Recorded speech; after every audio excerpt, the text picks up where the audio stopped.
you win. I think you do. You fucking had it too. Makes you so fun. You're drunk now, just go home. You're drunk now, just go home. You're drunk now, just go home. You're drunk now. You think you're coming to you live from the luscious loins of LaPille, Indiana. It's Bullshit, hanging out always with the lovely Candace Crawford. Tonight, for the first time, actually in 4 months, we are back with Midweek Crisis number 78. And we have none other than the run-up in the house. Oh, yeah. Well, you have the run-up. I don't know if it's none other than the run-up. None other. A punk band showed up tonight, and it happens to be us. So. Hell yeah. And you guys are playing Saturday? We are playing Saturday. Punk Rock Night. Punk Rock Night, our vinyl release show. Yes. The album's been out on Spotify for a while. You can officially buy vinyl copies at Punk Rock Night going forward tonight. No. Yes, we have 500 copies. Is it on iTunes? Yeah. Anything that's distributed through DistroKid is on. You said Spotify. It's on Spotify. It's on Spotify. YouTube Music. Is it on Bandcamp? Yeah. It's on Band. Yeah, actually, Did you upload it on Bandcamp? I did upload it to Bandcamp. Okay. So that is the one thing that DistroKid Your does not do, but it's also on Bandcamp. So yeah, it's on Bandcamp, Spotify, iMusic, YouTube, anything, pretty much anywhere you can digitally listen to it, it's on. And now you can own a vinyl copy, so you can listen to it like your parents did. Yeah, you guys are incredible. I was listening to you today. I like to do. Oh, thank you very much. Wow. Very talented. Oh, thank you. We try really hard. Yeah. Well, you're nailing it. Oh, thank you very much. I appreciate that. Yeah, very I described it as cheerful punk. Okay. I don't think your mic's working there, bud. None of the mics are showing is on. Oh no, yeah, that's StreamYard for you. It's normal. Okay. So while I got to figure that out here in a second. Yeah. Do you need to talk about something? Yeah, let's talk about where the band name Run Up came from. Check. Where the band name Run Up came from? When we were first starting the band, which predated Travis being in the band, we were trying to come up with a name for the band. I actually wanted to call it Low End Riot, and when Michael was still in the band, he was like, "No, Dave, that's an awful idea," because it was just a vanity thing for me.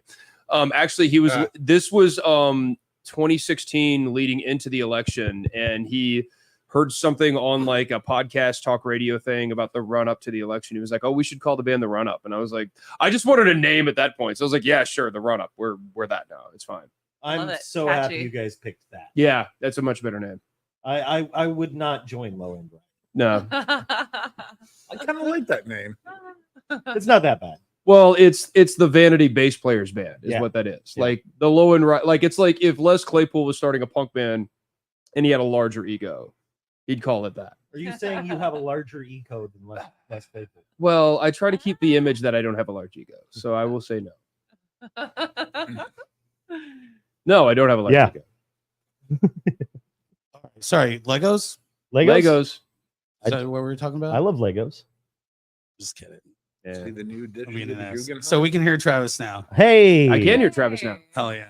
Checkity Much check. Hello. Nobody wants to hear me anyways. You're very warm. Your voice is very, very warm.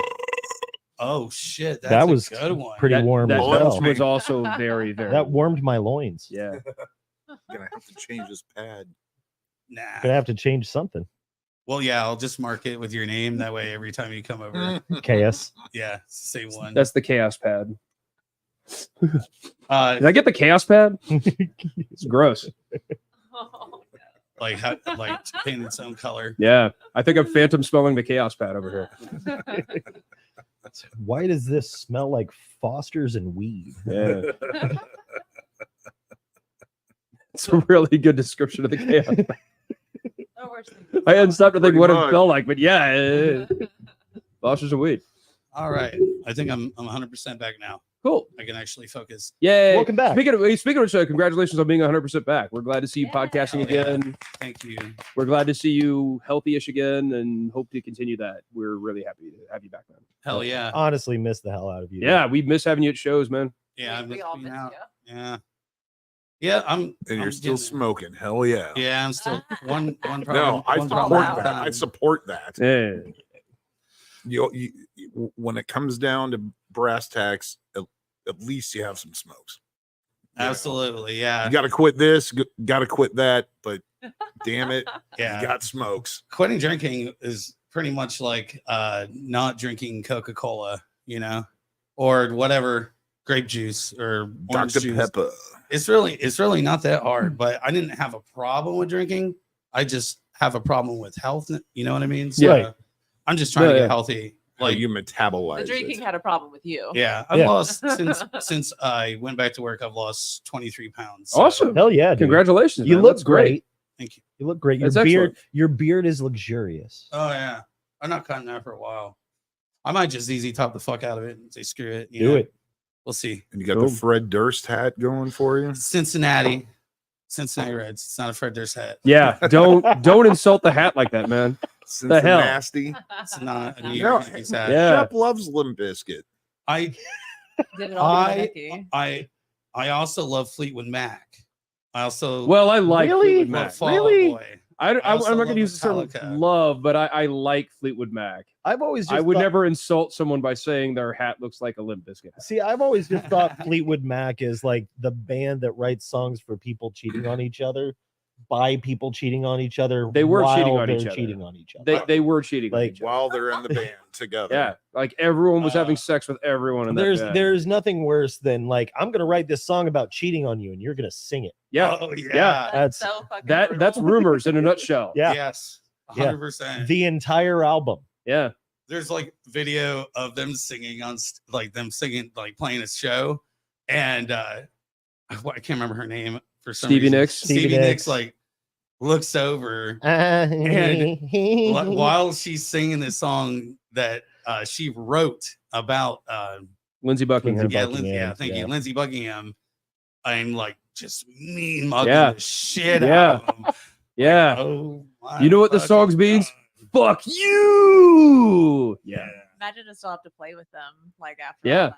Yeah. No, the fun epilogue to Fleetwood Mac is that they went through all that shit in the 70s and then they reformed and been playing now. And then like a year ago, they kicked out Lindsey Buckingham. Yeah. They were like, he's like arguably like aside from Stevie Nicks, the most iconic member of Fleetwood Mac now. And they were like, you're gone.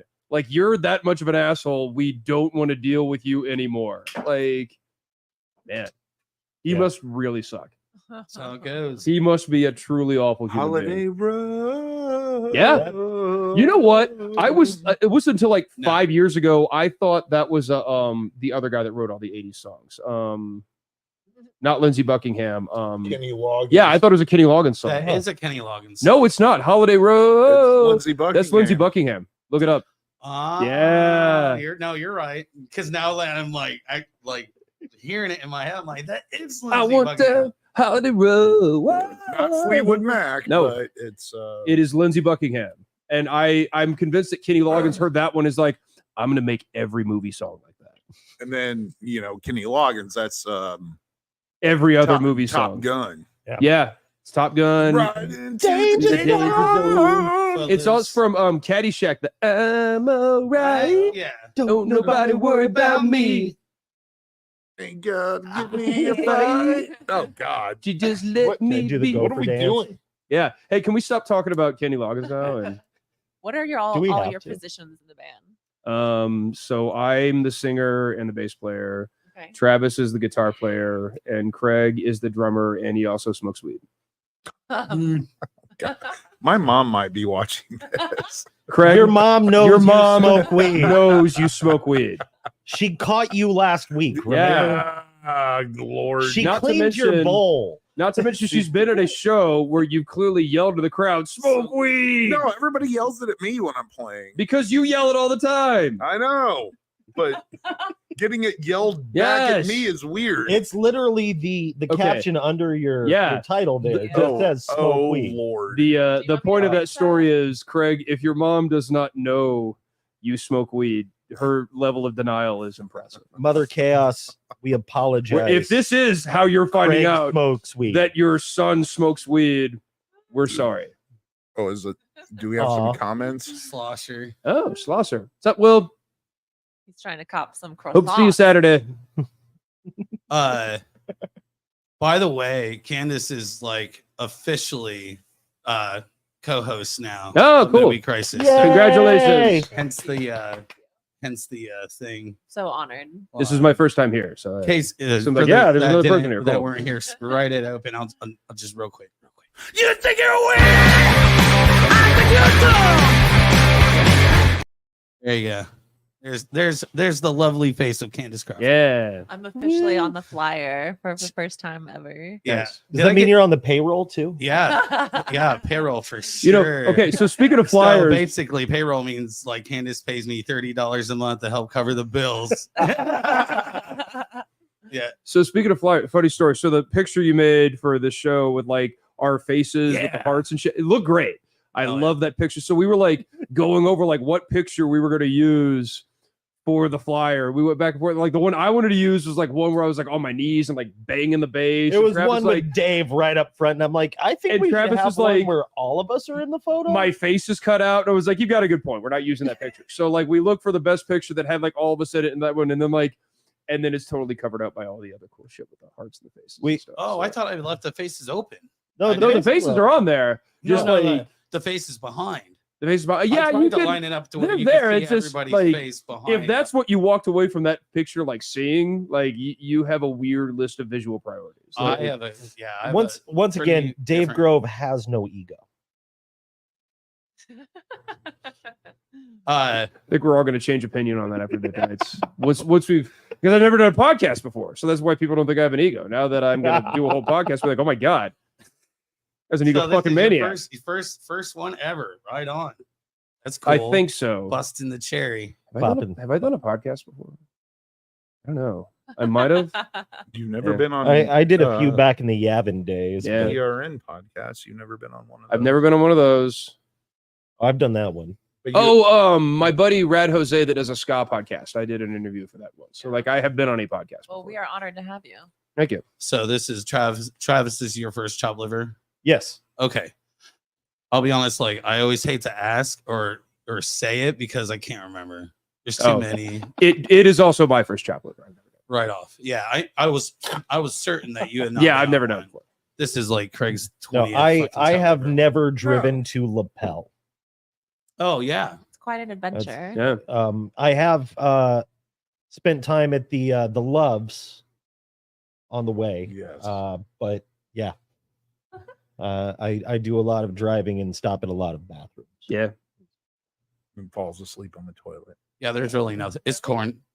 It's corn. Once or twice. It's pretty much. Actually, no, Pax Verum is really cool. I had dinner up here before I came Yes. over here. Like that place is great. They have Yeah, shows. yes. All of us are sipping on Pax Some Verum. slight product placement. They actually offered. We were telling him we were coming here to do a podcast, and they were like, "Well, if your buddy wants to do his podcast from here ever, he just let us know." What? Yeah. That'd be amazing.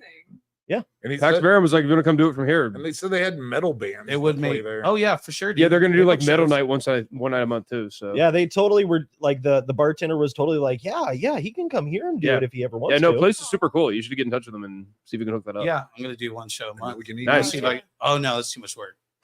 One show. I mean, moving all this stuff here would be a lot, but yeah, I don't know. I don't know about the podcast, but booking, I might book a show there. yeah, Or some. I don't know about monthly, but that's a little too much for me. Yeah.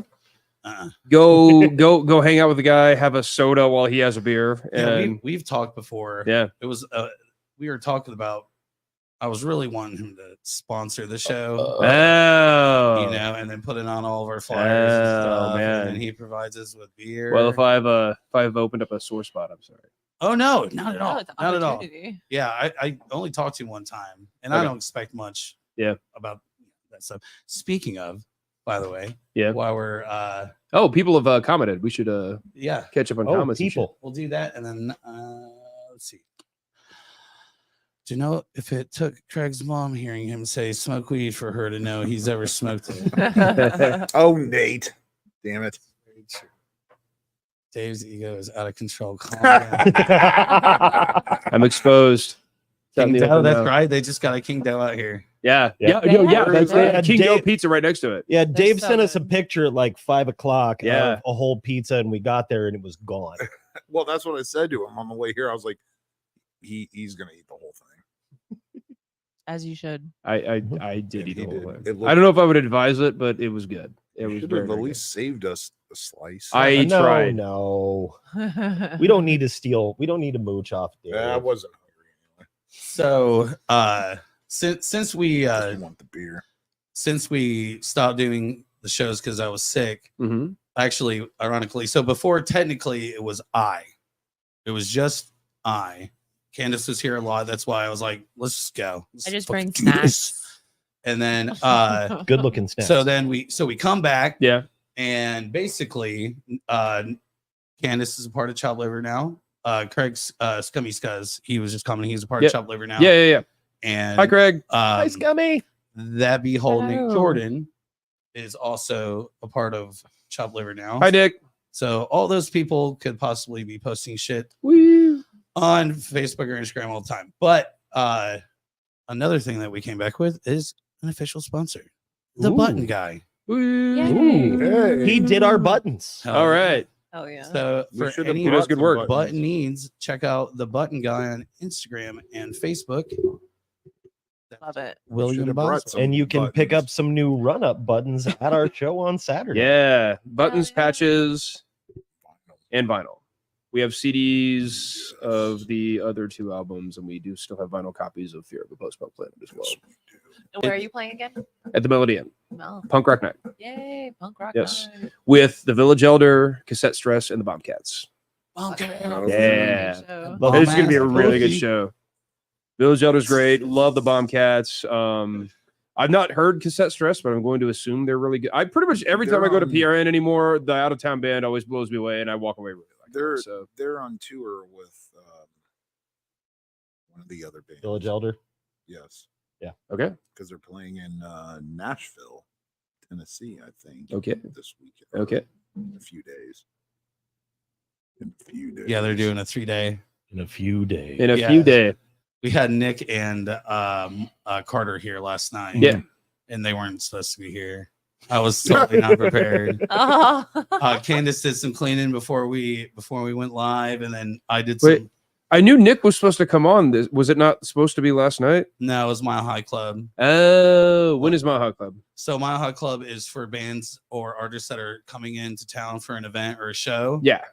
and they come in remote from wherever they be. So he was supposed So to he be was supposed to remote in from Maryland, from Maryland. and then Gotcha. he called me. He's like, "So I'm like 20 minutes away," type shit. And you were like, "You son of a bitch." Oh, he didn't surprise Oh me. my He surprised God. me, but you know, it wasn't like that. Yesterday, I said that he drove directly 7 hours straight to my garage To be on the show. to be on the show. But Aw, Nick. I nah, love it's Nick. not real life.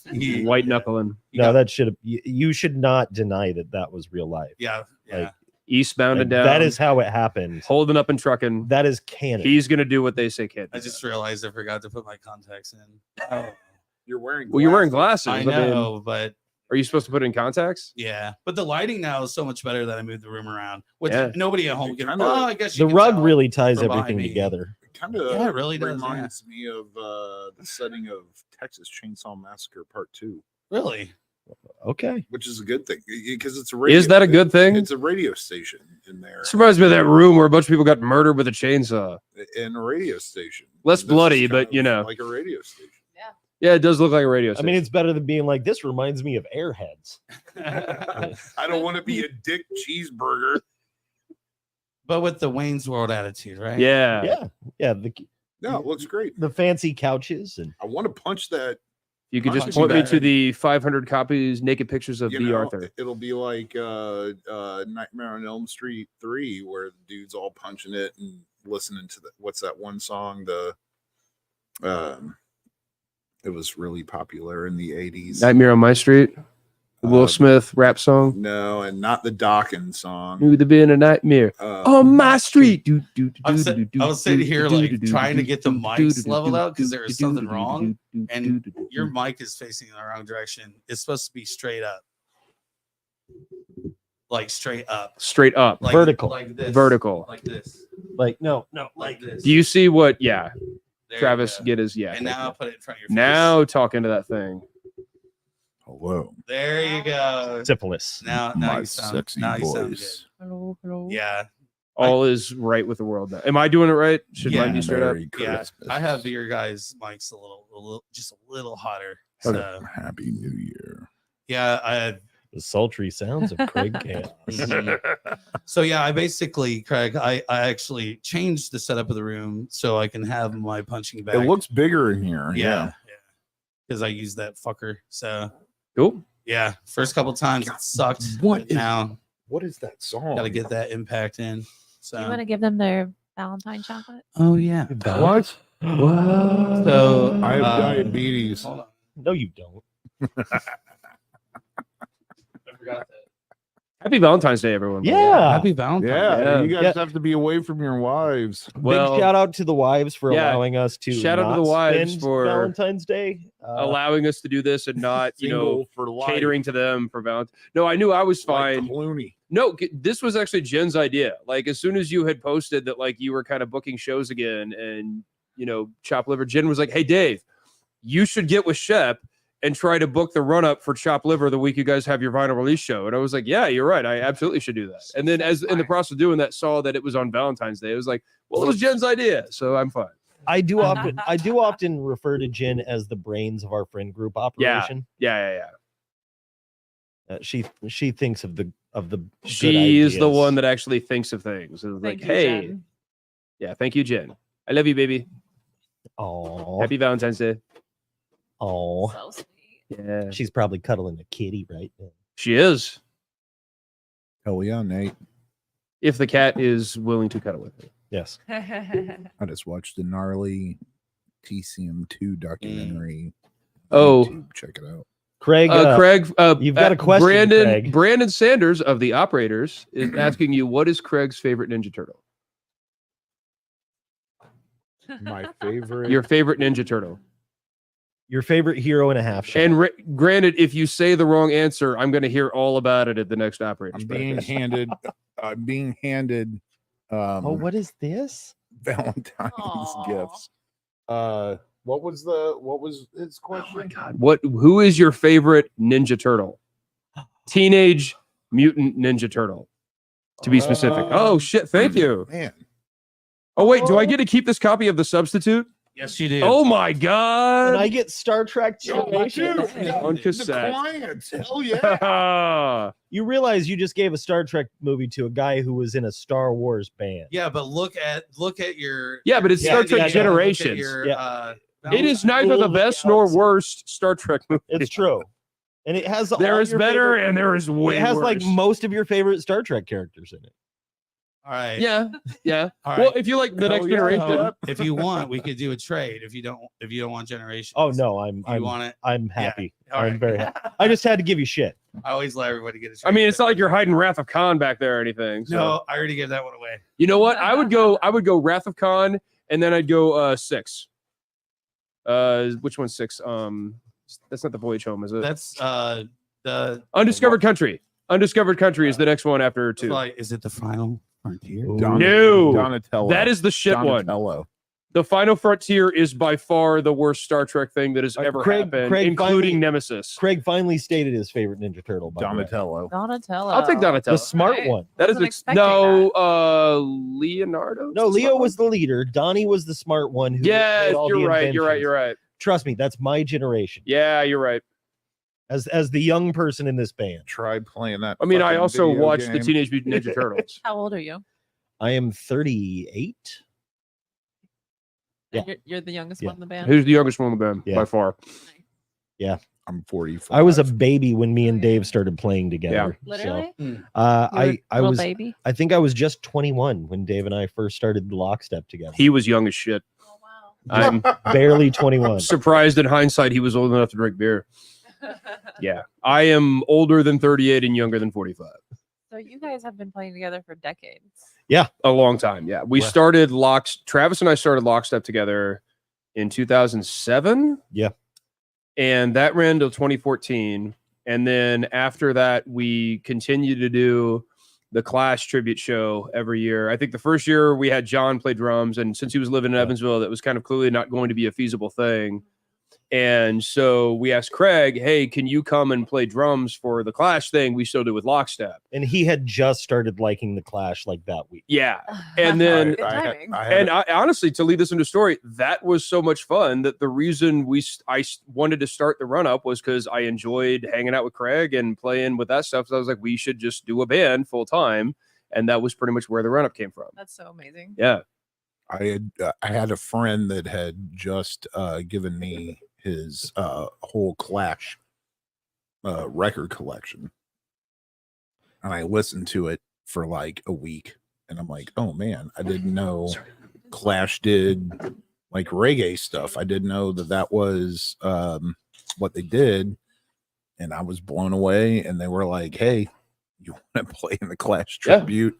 And I'm like, you're lucky, because I just started liking Literally the Clash just started liking the Clash. last week. A week earlier, it would have been like, no, I Yeah. hate them Timing is because he was everything. wrong. And then I started liking the Clash so much that Dave and Travis don't even like my favorite Clash album. We were going to get into this. I knew it. Sandinista. Interesting. Craig is a Sandinista fan. True and true. It's Yeah. Is that one It's that, not like, it's not the worst Clash album, but it's not the best. It is the best. Craig keeps pushing for us to do Ivan Meets G.I. Joe for the Clash tribute. I wish we could play that song, but we'll probably get dinged. We did the leader one year. I doubt it, We did. man. We did. Oh, the wait, leader's never mind. good. I would love to do Hitsville UK, but Jen definitely really get hates that fucked song if too. I Well, she complains about the kids. We'd have to get a kids choir in to do that one, and Jen hates the children's because that's a big part of the song. And Hitsville, Hitsville in UK. Like there's There's- kids sing along. there's kids singing on that. Yes. I've What listened band? to that song What like band are you guys talking 5,000 about? Clash. Yeah. Yeah. Oh no, yeah, I don't listen to country at all. Not my thing. We play country and bluegrass. You play both types of music. It's a good use of sad trombone. What's the police one? That's my favorite. Police on my back, police and thieves. Police and thieves or police on my back. Oh, it's got to be police on my back. Monday, Tuesday, Tuesday, Wednesday, Yeah. Thursday. God, That's I love a that cover. song. That's a soul song. I'm trying to remember They the name of the covered that? band. I actually, If I- anyone out there is yeah. listening and knows the band that originally recorded "Police on My Back," and you want to say that in the comment section, because I, I'm mean, I totally have placing on it. Google. interestingly enough, a lot of I'm wrong. good Undiscovered Clash Country songs is were Star covers. Trek. The 6. My comments. bad. Yeah. oh Dana, After 2, Search for Spock is 3. Undiscovered Country is 4. Unless I misheard you. Yeah. Well, Search for Spock is, I mean, it's all right, but it's not like the next best Star Trek movie. It is 3. And then The Voyage Home is 4. The Final Frontier is 5. And then Undiscovered Country is 6. Gone. That's 2. my wife has it- put down The the search for Spock. put down her foot and said I'm not allowed to trade that movie. All right. Um, Looks like you're watching, you're going to fire up a VHS player that still exists. I'm sure I have one somewhere. I still have and watch a Star Trek VHS. Generations when you get home. Man, I'm gonna watch The Client. I'm stoked Happy on this one. Valentine's Day.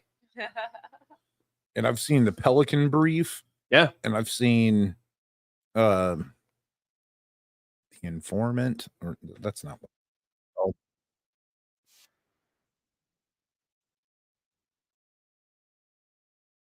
Police on my back.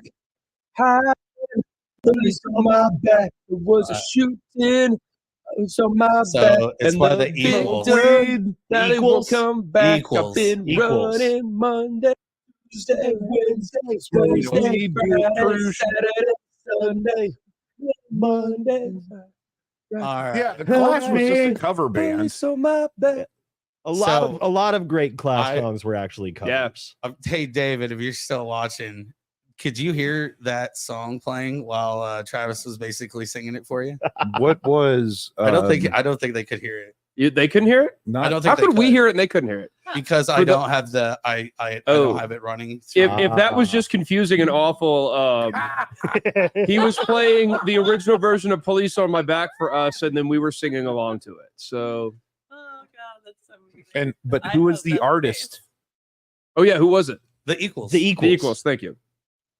Yes. And The Equals. Jeez, aren't you listening? not Bank Robber, but No, Bank Robber was a cover.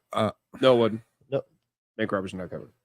It's on Sandinista, so you guys probably don't know it. It's the third song. Out of 50. Which disc? One. Third song on It's like Sandinista? third song. It's a reggae song. Oh, Junko Partner. Yes. Yeah, And that's a that's cover. a cover. That's a cover. And I had no idea. And I was just like, Yeah. The Clash is a tribute band. I would argue they are one of the greatest cover bands.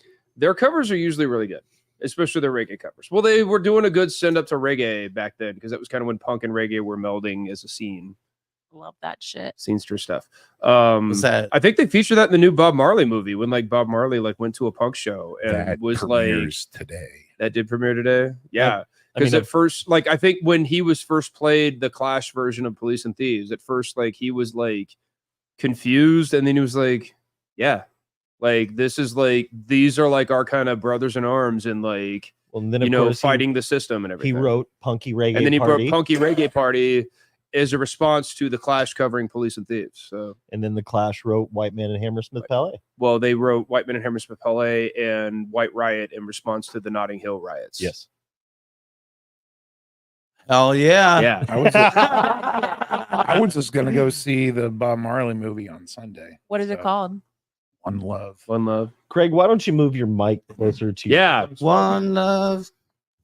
Like One Love. Let's Bob Marley, get One Love. together and be belong. And that's why I was singing Redemption. I love Yeah. Bob Marley. I cannot wait to see it. Redemption song. But we should I mean, go on Sunday. speaking of Bob Marley, we have a song about Bob Marley. We do have a song about Bob Marley. It was on the last album. Yeah. Oh man. Is it a weed reference? No, No. it was the song Well, Screwface. not really. Why is The song Screwface is in reference to well, it's so when he was kind of coming up as kind of a musical and political figure in Jamaica. And like Travis had kind of started giving me the story from like a podcast he'd listened to. And so It was, then I kind of read up. Disgraceland. Yeah, and I kind of read up more on the story about it. So when he was kind of coming up as a musical and political figure in Jamaica, he didn't really originally want to be political because he was like, look, people from both sides of the political spectrum buy albums. I don't want to limit my audience. I want to have a very broad appeal. So like he tried not to like signal on like the right or the left per se. And then like as that was happening, like both the presidential candidates of like the right and the left party both wanted him like as their kind of like a partnership with him and like kind of to convert with. So like that was kind of pulling in both directions. So basically, long story short, as like that was kind of becoming more of like a pick a side political spectrum thing before a show. I think it was 3 vigilantes from like the right wing party.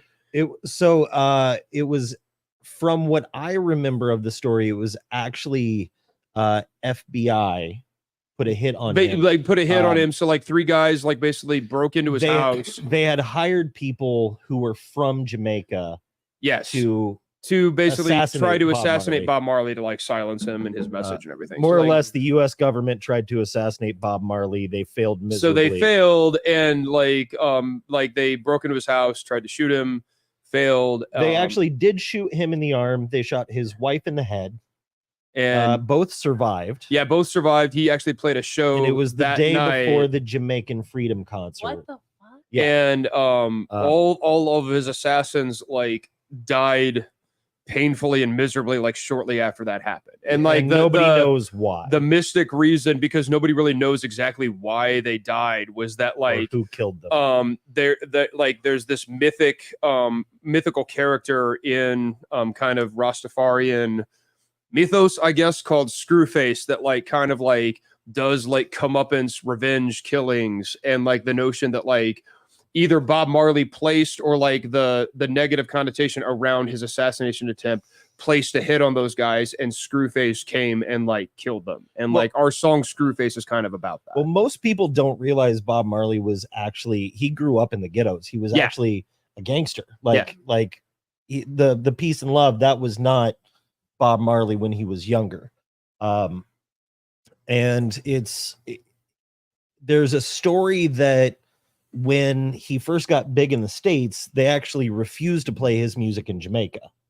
Wow. So and this is, I believe that there's actually a report on this and can be confirmed, but he actually, him and some of his buddies who were also from the gangs of Jamaica, held up a DJ at gunpoint for the most popular radio station in Jamaica and made them play his song because the Jamaican radio stations refused. Wow. Yeah. That's fucking Um, crazy. So Sound I was system. actually reading a article on Yahoo earlier today that was written by one of his sons saying that most people don't realize that his dad actually had a very bad mean streak. Yeah, and sounds a like very pretty violent violent. streak. Yeah. But you Yeah. know, he's also one of the best writers of peace, love, and all this, and a big proponent of everybody get together, which is a lot of what reggae music was about, right? Yes. Mhm.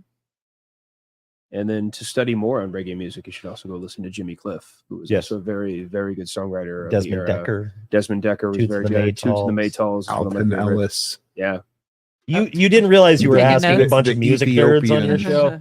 Yeah, my ex-wife was a huge Bob Marley fan, so I listened to Bob Marley all the time, and I really enjoyed it. Oh.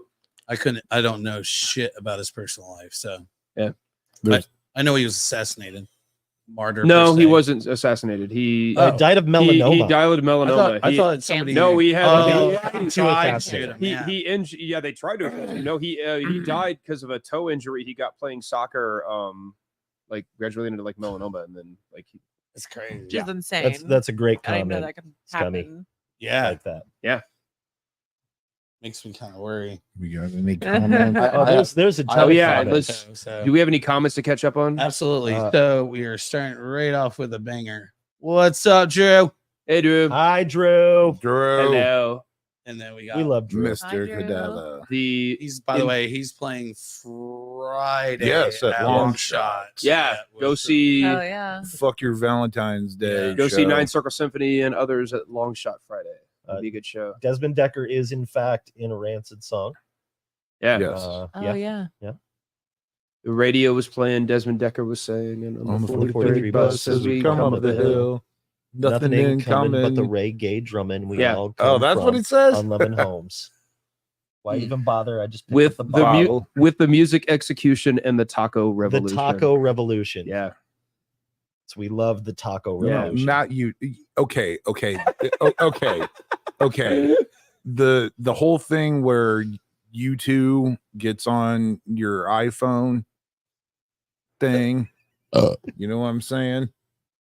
Yeah, We're- no, we're I remember. like- Yes, I do. I remember when you two iTunes. raped everybody's ears. Oh my God. So like Yes. I'm driving home and Yeah. I'm skipping through songs, whatever, and I get on one. I'm like, what the hell is this song?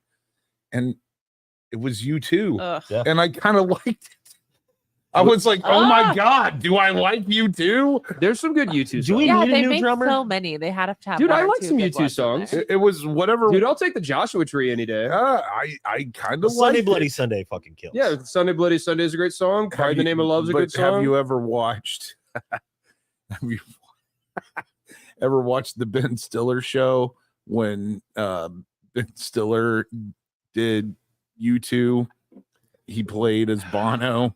You never seen it? No. Are you guys? I mean, I that have, young? but I don't You remember guys are it. that young. No, I Ben remember the Ben Stiller Stiller. show. Yeah, The Ben Stiller show. I remember the Ben Stiller show, and I remember. I don't remember that sketch exactly. And they like I they- buy that he did a sketch on they Bono. they yeah. book him at like a bar mitzvah or Oh, something like okay. that, and then he's just like, and then they're interviewing him like it's like the VH1 behind the music or whatever, and he's like, well, it's not really about the money, but yeah, it's about the money. I've lost it all on you guys. You guys need to go back and watch that. We love your ramblings, Craig. Yeah. Yeah, we really do. Yeah, See what else whatever. we got? This man could tell you what band played at the Emerson on July 13th, 1997. Well, I know that Rancid was October 5th, 1994. Oh shit. And Bad Religion was November 13th, 1994. How do you do that? Drew says, sitting here on a Wednesday evening watching these guys. Yeah, I already ran through him. I just didn't want to. Hi, what is this? Jack That's my Shepley. Where am brother. I? That's his twin brother, y'all. Oh, hi, Jack. Yeah. Rock me, roll me, Nate, jackal me I hate off. to tell DJ you, Jekyll. If you just deleted the YouTube shit off your phone, it'll come back in like a day or two. Does it It really is do that? that is like that album is worse than herpes. It comes back Oh, so Lord. bad. Yeah. That is one of the biggest, well, not one of the biggest reasons why I will never use Apple products. That's Because of you two. I hate YouTube Because it's gonna come with a YouTube album that you just have to not listen to. Bono the entire is- time It's you own not that iPhone. bad. It's not that bad. to me, Bono is like actually the good. second You heard most it here pretentious first. person in existence. Yeah, he weighs at Behind least Morrissey. 14, 15 Keurigs, right? Yeah. 15 Keurigs. Yeah. So he Award winning. He can't be number 2 because he was number 2. You need a Right. theremin. What? What's What just a theremin happened? does.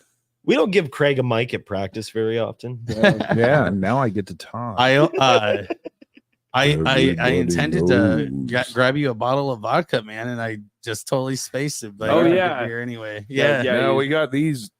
These things are kicking my white ass. Oh, I bet IPAs. I don't know. It was whatever Dave. What's Craig suggested. drinking? The Medusa had one. What's it called? Yeah, he's having Republican the sex blanket. no Ruins it's of the- Mutiny. yeah. Ruins of Ruins of Mutiny. Mutiny. Urines of Mutiny. It's a West Coast IPA. It's a Medusa. Very piney, hoppy IPA. It's very good. All right, Dave's talking beer. Yeah. We need to stop this. Keep I'm it having going. it. Smells I'm good. drinking a dark Czech lager. Delicious. Yeah, Czech It's very Republic. delicious.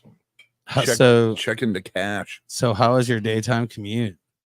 Never asked Was, Like A little- regularly or today? today. Well, today I had to drive to Michigan got City there- and back. for yeah, you work, got so, here yeah. early. So yeah, but I was back by like 5. So that's why. Yeah, the got rush no hour dinner. was a little stop and go on 465 getting here, but it wasn't too Yeah. horrible. Rough. A little rough. A little Woof. rough. A little A rough. little rough. Yeah. Rough. Yeah, you live all the way up here, man. It's not Damn. that bad. It depends. It's- not so I bad. had a friend in like 95 that like lived in Noblesville, and I took the wrong exit, and I ended up here in Lapel. I think I was at that Love's truck stop, and I'm like, and no cell phone, pre-cell phone days or whatever, and yeah, I got all turned around. To be fair, Craig I ended only up up drives. here. Craig only drives like 3 places, so I mean, that's fair. Yeah. Practice, Life the goals. mill, and work. yes.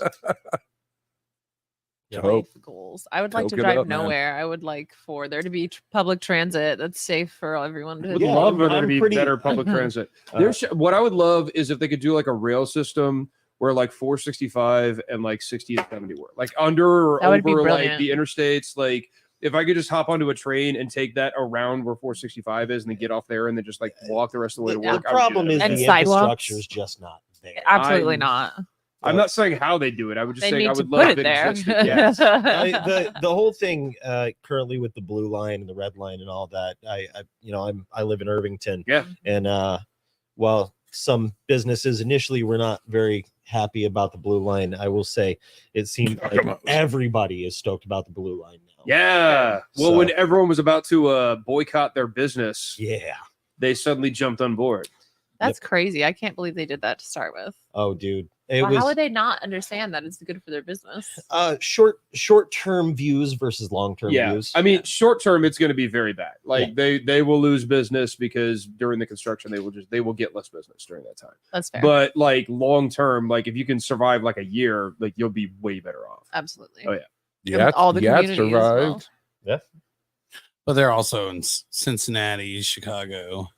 Yeah. So yeah, Buffalo's it's all over the over place. though. They got Yeah. some beef. Yeah, but people always talk about like, well, because the red line so much, closed in Broad Ripple, and I'm like, no, stuff closed in Broad Ripple because it's in Broad Ripple. Because stuff closes and well, also like just Fountain any Square has grown immensely, partially because of the success of the red line. any small bit like small businesses, like the life of a small business is like roughly 5 years if you're lucky. Yeah, Like, that's totally true. the number of small businesses that last past like 5 years is like Shep, somewhere around 10%. You need to change the tags to this show to like business economics. Oh yeah, we should talk about punk things and not that. Drug, sex, Voodoo rock and roll. Yeah, it's about the economics. community. It Yeah. is. VOODOO. Voodoo I mean, I'd love to be economics. able to, hop the blue line to Yeah. get to the red line to get to the mountain. Yeah, to go to the mouth.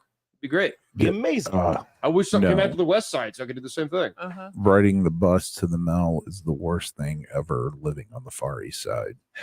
Well, now, I did that. but once the new blue line comes through, it'll be I did much that. easier. I rode the bus with Hutch. That's why there is the Hutch Faithful Fan Award. Mhm. Because he was there every Saturday. Oh, I Hutch. We lived love you, buddy. I lived like 2 blocks farther east of him. That's dope. And he was like, hey, let's go to PRN, coming to my apartment. And I walked to his apartment, and he made me plantains Aw. and some gnarly food. And he's like, okay, we have to walk to Meyer, which wasn't that far. But that's like where the last line of the bus stops, is at that Meyer in Cumberland. Yep. And so we caught the bus and had to drive through Washington Square Mall and pick everybody up. I'm like, fuck, bro. Like, what? You do this like every Saturday? This sucks. And then it takes us downtown at the Circle. We had to get off that bus, wait 45 minutes, catch another bus on Senate that would take us up Illinois and take us to the mill. And I'm like, I'm never doing this again. And we fell asleep on the bus Sage. on the way home. And oh shit. Keep talking. Keep going. You know, and then they're just like, all right, get off the bus. And then I had to walk like 8 blocks back home, and I'm like, I'm never doing this again. So God bless that Hutch, was man. yeah. Fuck. So that's what he did That's every where that award Saturday. came from. Yes. That's Damn. a faithful fan. Completely where that award came from. It's amazing. Yeah, I got mine right there. I think I'm pointing at it. You probably can't even see it at home. That. Let's see. Yeah. Yeah, I can see it from here. Yes. Fuck it. Yeah, keep it on that for a you while. pointed ish. Keep it on that for a while. Just ask us a question or something dumb. What's in the box, Shep? Oh in the yeah, we box? can do What's in a- the what's in the What's in the box? box? What's in the box? Oh, there is a box. I got a new one too because the other one smelled horrible. It smells like Otto's jacket in here right now. What's in your box, Chef? Wouldn't you like to know? Yeah. Beat me to it. Okay, let's get that off of my face here. All right, so we'll start with Dave and just move our way around the room. What's your favorite scar that you have? Oh God. Nah, well, I can answer. And then the story probably behind it. Probably on my eyebrow. Let's see. Did I trim Alright. your eyebrows last time I cut your hair? You did. Yeah. What'd you do? So when I was a little kid, we were coming back from my grandmother's house, and I was like 2 or 3 years old. I was all like been pumped full of sugar. It was like wah, like all like hyped up and shit. So like get back to our house, and like I basically like just run down the hallway, jump into the couch, like just run down the hallway, jump into the couch, just doing that over and over and over again. Stage dive. And eventually I got dizzy, got turned around, and instead of jumping into the couch, I jumped headlong into the side of our console TV, Oh, hit it face first, like Oh, the corner. split my eyebrow open, had to go to the hospital, had stitches and stuff, and I Thank you. still have a scar right there. From Holy that. So, shit. yeah. Hell yeah, man. Did you have a concussion? Probably, I don't know. It was like 3. You're like, I don't remember. I You had don't. one. I don't think that they knew to check for concussions back then, because that was, without doing the math, that was many years ago. Yeah. Yeah. So, how old are you, Dave? I'm older than 3. I am older than 38 and younger than 45. I'm 42. Right. So we're almost the same age. I'll be 41 in June. Oh, cool. I'm 37, and I don't really have very many scars. I guess like my knees are tore up from falling a bunch as a kid. Mhm. hey. The other thing my knees get tore up from is actually dramatic karaoke performances. Hell yeah. Yeah. Totally If fair. I Yeah. drink too You have much to. and I'm feeling spicy, Get Yeah. into it. my knees are fucked up, like bruised for weeks. Falling to your knees at the end of the performance. Sometimes Great way it's to add a punctuation necessary. onto that. Yeah. I mean, come on. Dave does it at the end of our sets like half the time. So So you understand. Yes. Then breaks his base. Yeah. So the knees. I was in cheerleading camp. Ooh. My aunt was a Dallas Cowboy cheerleader. Oh, nice. And she ran a cheerleading camp at Taylor University, the religious college up north. No, I know Taylor. I had a friend of my parents used to do a basketball camp up there. So Yeah. So we were playing this game where, what is the fucking thing called, where you go around and get Duck, clues. goose. Oh and, yeah. Like go rush to the next clue and you're chasing another team or Scavenger hunt. thank you. Fucking scavenger hunt. Yeah. And we're all running to get into the van to go to the next place for a clue, and I fall in the gravel and just completely shred my knees. Aye. Yeah. So then No good. I'm crying, I'm bleeding, I have gravel stuck into my flesh. And then they have to drop me off at the fucking nurse. And like the whole team's mad at me now because Yeah. we couldn't win. Yeah. The other team Yeah. beat us.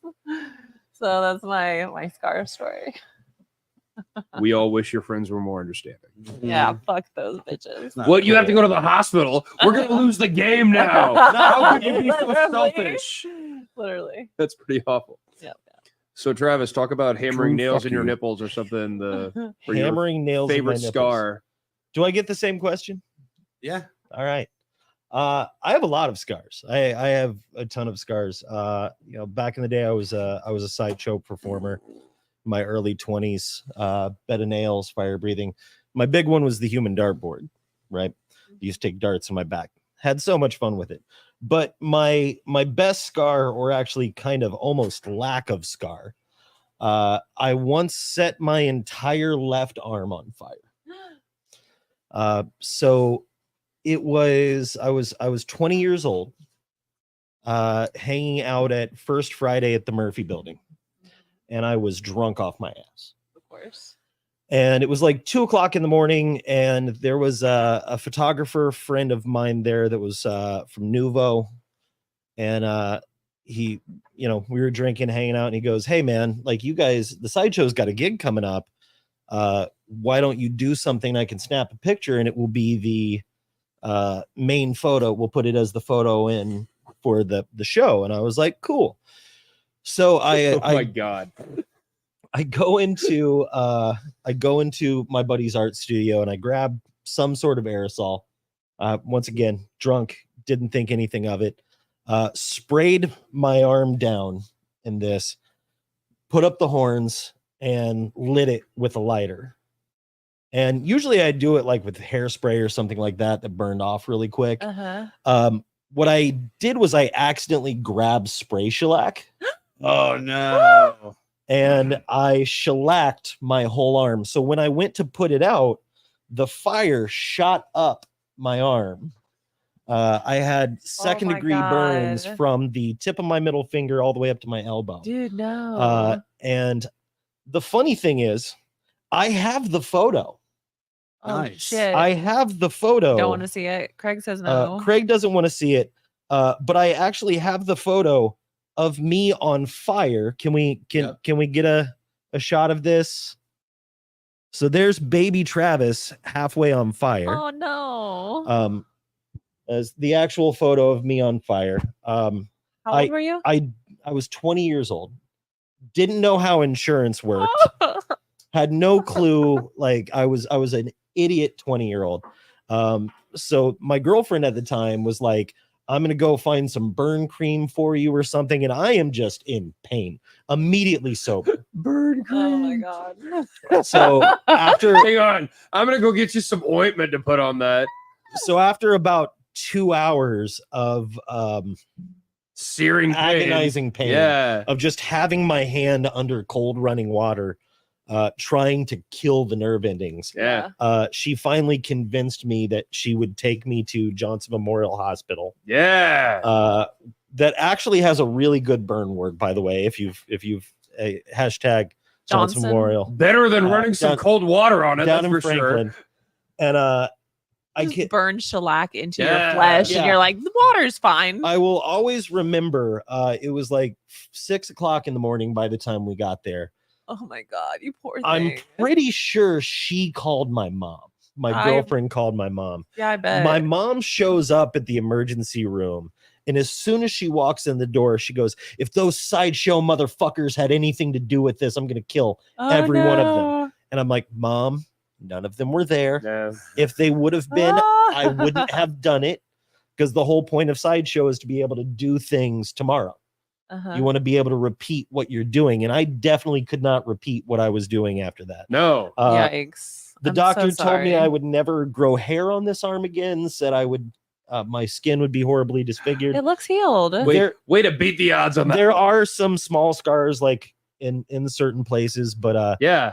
that's my best scar story. Going That's so from you'll dope. never grow hair on that arm again, I think you're doing remarkably well. Yeah. If you ever want to see the pictures of what my hand looked like, Yeah. Oh god. I have those as well. I saw it on accident. Craig doesn't want me to show those. You don't want to see it. You don't want to see it, but if you ever want to, they're in my phone. I mean, just ask. You could show them and just like warn people, like, "Hey, we're about to show something I gross." mean, it looks like the best Tom Savini gore. It that- does. that Oh, you You could should come show up it. with. That tracks. Should Try- I? Yeah, go for it. Yeah. All right. Rated Trigger for mature warning audience. for So, violence Trigger warning. or injury. Oh, There's hell yeah. there's what my hand looked like. That giant blister. All that. That was the next day. Every single Here- person. This was about a week later. You can't really see it because of the lights, but a lot of the blisters are gone and the hand's starting to heal up. I'm just gonna say Fucking yikes. that everybody watching this right now is either getting really wet or really hard I apologize. after that photo. What? Poor baby What is wrong with Jesus. you? I apologize, baby Jesus. I have no idea what's going on. Sorry. Craig, what's your best scar story? Mm. I guess Sorry, let me, Brian. move that. Does it look like I'm talking into a robot dick? They are very phallic. It's a good Oh, sign. your imagination, Craig. Oh boy, David shirt in there. that's actually pretty funny. God don't like it. God don't like it. Okay. No, my scar stories Mhm. right here on my chin. I lived in an old house and it had a towel rack above the toilet and it had this like 1905 toilet that had like this huge tank, and I'm drunk and I'm peeing and I'm holding on to the towel rack. The towel rack breaks. Boom. I hit my chin on this like 1905 toilet. Bleeding, Ouch, bleeding motherfucker. everywhere. Damn. First one, and then Did first you have a one- concussion? No, I just wrapped it up. I was like, oh, I'll deal with it in the morning. I unwrapped it, and then it filleted again and just went. And I'm like, oh, gross. They're like, you have to go get stitches. I was like, nah, they'll know I'm drunk. And Were you drunk? Yeah. I'll drink. And well, yeah. I mean, I was getting ready to go to bed, but then the second one was Ass Jack and Hank 3 at the Vogue, and they were out of Foster's at the Vogue. So I was going over to the Alley Cat and I was drinking Foster's there. And then they were like, oh, Ass Jack's on. And I was like, oh, fuck. And I ran down into the pit and I immediately just get smoked. And I saw stars, and then I ran back to the Alley Cat, and again with the fillet thing where it's just like this flap of skin. Bleh. And I'm like holding it up, and I let go. Bleh. So I run to the Alley Cat where Mr. Brad Hamilton was working, and he was an ex MMA fighter, and so he knew what to do, and he kind of butterflied me up, and fixed it. Second time was the infamous my head Oh yeah. Oh yeah. hitting the Mel. I was playing with the Great Terror, and I don't typically drink before I play. I mean, I'll have a couple beers before I play, but like I don't get drunk. Mhm. And He doesn't get cruise. I don't get cruise until after Harley. we play. And man, we got done playing. I took my drums next door to PRN, and I came in and got a beer, and then Hubert was like, "You want to do a shot?" And I was like, "Yup." And he was like, "You want to do another one?" I'm like, "Okay." Did it, and then I started coughing. Boom. And then I had to smoke the edge of the penalty box, VIP lounge, whatever you want to call it. So if you ever see my head shave when Travis shaves my Yeah. head, He's got a It is a very pain in the ass to shave. Define Craig's head. it looks like a bird. But yeah, no, it's weird. I have a lot of like head scars. It's kind of weird. I don't have any body scars. The doctor says, "What the shit, chaos." Yeah. We should probably catch up on these comments. Oh, what do we got? Oh man, we're so far behind. I think we are. Candlebox. No, we're not too bad. Yeah, just a few. Drew said, "I'm feeling like I learned something. Fuck these guys." That's what I think we were talking about. Yep. I rode the bus to the Mel when I lived on Meridian, and it was always the worst. Yeah, shit well, ever. Nate, you lived like you could have just walked. I know where you lived on Meridian, motherfucker. You could have just walked. Dave said, Indigo making proper transit is something I'm skeptical on. Just streamline the routes to be as convenient. And for then you people have to who wear rely on bus public transit pants. to get from point A to B. I think the red line is streamlining the routes. Yeah, I personally, I think 100%. especially once these are all connected. The problem is like that Yeah. They're There's- used to alone. they're looking at all the numbers of just the red line by itself, and that does not count towards what it all is going to be when it's much easier for all of them to connect. Oh, it'll be exponential. Oh, huge. Yeah.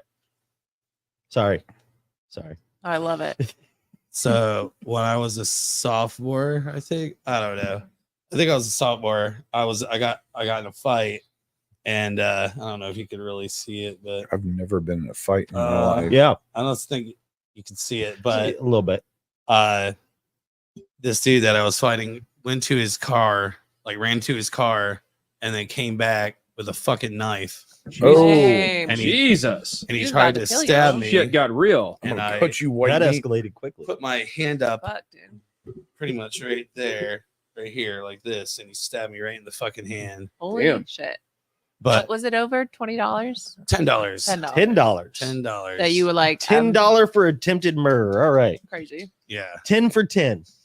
Crazy. $10 for Yeah, 10 is for not that big. real. That's- Oy. Yeah, that was a long time ago. yeah. Mm. Yeah, I actually I have another funny scar story. Sure. So my oldest kid graduated from high school was that last year or the year before, Dave? This past fall. Yeah. So Or this past graduation season. no, it was the one before. It was the one before because Okay, she's yeah, been yeah. doing hair for a year. Yeah, now. yeah, yeah. You're right.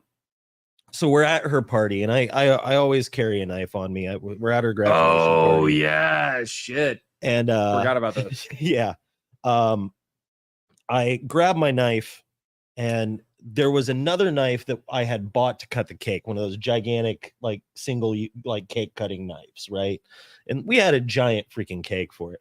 So I purposefully didn't take the zip ties off the knife because I didn't want it coming loose, like while we were transporting around. So I'm at her graduation party at Eagle Creek, and there's some family member that I have no clue who it is, and my youngest sitting there waiting for cake. And I see the older gentleman sitting here trying to pull this knife out of the sheath with the zip tie still on. And I say, "Hey man, hold on, let me take care of that." And I grab the knife and I pull out my pocket knife, which is brand freaking new. I'd never cut anything with it. And I go to knock off the zip tie, and I put it right in the web of my thumb and pointer finger. And I look It's like a down. form of torture, isn't it? I look down and I can see the inside of the palm of my hand. And I'm sitting here like, I Is he So serious? we're all trying to keep it like low Alright. key that Trav just fucking So, stabbed do himself. you need a bag, man?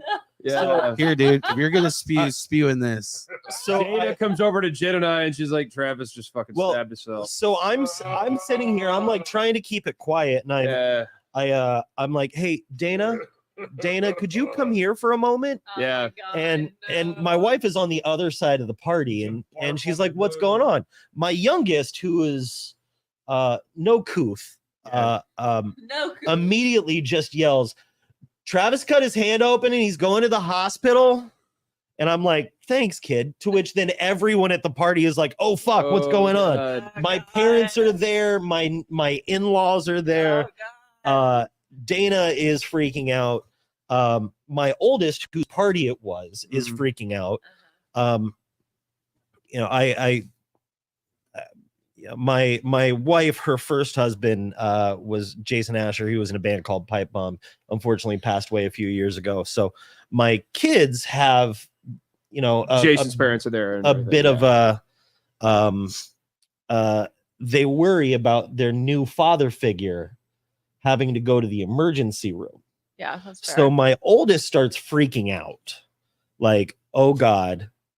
Evidently Taylor is watching this, by the way. Thanks. Hi, Taylor.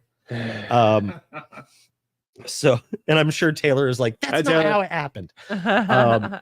So I end up, I'm like, I'm fine. Like everybody's crowded. I'm fine. I'm just going to drive myself to the emergency room. Dana's like, fuck you are. It's like, somebody's driving you to the emergency room. And Dave and, of course, his lovely wife, Jen, are sitting there like, you're not driving. And I'm like, I'm fine. I can drive. I've got my hand wrapped in a towel. No. I'm like, I can drive. We did the math of the best option in terms of like Travis's friend, but can get out of here, etc. Jen and I drove him to not the emergency room, but the immediate care center. Well, and Dana asked me, why don't you want anybody else to drive you? And I'm like, because I really want a cigarette right now, and I can't smoke in Dave and Jen's car. I can feel that so hard. So they Fucking eventually right. tell me to get in Dave and Jen's car, and they drive me to the emergency room in Speedway, or the immediate care in Did Speedway. you smoke in the Yeah. car? I did not. I did Sorry. not. Oh, it smoke in the car. I'm there for 45 minutes. They get me stitched up. I have everybody in there rolling because they're like, how are you not in so much pain? And I'm like, I'm an ex-sideshow performer. I used to cause pain to myself for fun. I already lit this arm on fire. I have no feeling He Look, here. hammered this so now many being nails. it's fine. It's shellacked skin now. And I ended up with, I think it was 4 stitches Yeah. right in sounds the right. web of my hand. I'm also left-handed and a hairstylist, so I use my hands a lot. Oh, that tracks. So that made for a week off of work. No playing I guitar bet. for a little while. Yeah. And a nice little weird scar, right? A weird wrinkle right in the web of my hand. Yeah. That's brutal. See that nice little wrinkle there. I do. Yeah. I do. I don't want to stab myself So, anywhere, but that sounds like one of the Shep, worst things. yeah, Thanks for opening that wound. yeah. So I actually thought I have another one, dude. So I have this one on my. I'm just kidding. It's not I the first gotcha. circumcision scar Yeah. I've seen, Chef. They take a little too much off the top. So how much is this new fucking maybe? How much is this new vinyl? that you guys- $20. $20. $20. 20 I bucks. think all yeah, vinyl's going to go to let's go. 20. Let's go. We were talking about doing a package deal with vinyl and stuff, but I Yeah. don't think we ever came up with a round number. We haven't come up with a game plan round number set, but yeah, $20 for the new vinyl, $20 for the last vinyl too, and I think we're still going to stay with. Is it $8 a CD? I think so. Yeah. And a fire sale as always with Run Up merch. Buy Run Up merch and get Lockstep merch. Oh yeah, for free. we always have Lockstep merch with us at the shows, so like we'll give you free Because we- Lockstep anything. we You buy still something from have the Run Up. basements full of 7 inches. I think from we Lockstep. finally got rid of all of the Grandpa's Casino. No, 7 we did inches. not. We did not. We have more of those. I have a box in my basement. All right. More singles of The City is Burning / Disney Yay. French Fest. And then we still have several of the Last Time Again 7 inches and copies of our full length that happened in the cities. So, Fuck yeah. yeah. So we'll give you free copies of We'll that. give if you buy you something free from the Run Up. shit. Let's go. free shit. Buy our shit. We'll give you free. You shit. can also Melody go in. download and listen to any of that for free on Bandcamp. Like Yes. there is no Yeah, but price have to it on purchase. There's no vinyl. We actually also never released from the Lockstep Bandcamp. We have the Clash EP that Oh, we yeah. did with Craig yes. that we recorded that has four Well, I Clash mean, songs. But no, really, we just never released that on a physical medium. But We that's did always been available to digitally download. So Yeah. that is On also available YouTube. on Bandcamp and on YouTube. Yeah. So why the switch from Lockstep to the run up? Well, there was the gap years where Travis was not in the band. And also just Jen was kind of ready to not be fully involved anymore. Like Jen still comes and has fun. She'll come and play some stuff. And I wanted her to come and join the next project I was going to do with Craig. And she was kind of like, I'm good. Like, she's like, I'm doing a lot of with work and I don't want to commit to a full-time band again. She's like, I'll come. And It's 'cause like, I she's suck. going to play on Saturday and she'll come do the Suck. Clash show. And she'll come do some stuff occasionally, but she didn't want to like commit to a full-time band again, the same way we were doing. That's understandable. It is a big commitment. Yeah. It is. Yeah. And initially I didn't join the run up because I really wanted Dave to have his own thing. Yeah. Because- Well, we were kind of talking about it because that was one of the things we were trying to think of, like what we were going to do is like, well, if we have Travis come and play guitar for this, it's basically just the run up, or it's just Lockstep without Jen, and we didn't necessarily want to do that. And Lockstep was very much everyone. Yeah. Like it was everybody had input, everybody wrote songs. And so with I- this, it's more like with when there was kind of a turning point, it was kind of like, well, should we bring in Travis or should we try to go a different direction? It's kind of like, well, we know Travis. Travis has always been very reliable, but like we're on the same wavelength. It's like I would rather work with someone that like just we get along with and is on the same page and is talented. Like it was like it checked all the boxes and it just made the most sense to bring Travis back into the band and to have him be the a part of funniest run thing at the time. was I signed on to be a fill-in guitar player for a couple of shows Yeah, and never left. yeah. Okay. That's also how I joined the Ah. Operators. That's So how yeah, it happened. I was gonna just come and play bass for a few shows. Yeah. And then I started getting asked like, so you're joining the band, right? And I was like, all right, sure. I- All right. I think all right. I went to the first run-up practice, like my first run-up practice, and by the end of that practice, I was like, "Yeah, if you guys want me, I'm here permanently." And then we're like, yeah, good, we're Dave doing was that. like, "Cool, that's Yeah. what we planned all along." Then we're It's doing that. perfect. Then that's how we're doing this. So yeah. That's so sweet. just like we said, Dave and I have played together for so long. Yep. Craig, we say Craig is always present. He's been around since Omnipotent. the Craig has Yeah. been around since the before times. Yeah. It's amazing being in a band where you have three people who really get along, really enjoy Yeah. being around each other. Yes. And that's not always the case. I know a lot of bands Yeah, say that, for but like we sure. really are. Like the three of us are pretty much best friends. We just enjoy hanging out with each other. We enjoy making music together. Like we just I thought you were talking about the Is- three of us. Oh. Okay. Yeah, you're one of our friends. Shane. Yeah. You're cool. You're like Yeah. one of the best strong But friends hey, I have. But literally, like, with the run up, like we literally are like we all just genuinely enjoy doing this, and that's why we do it. Like, Yeah.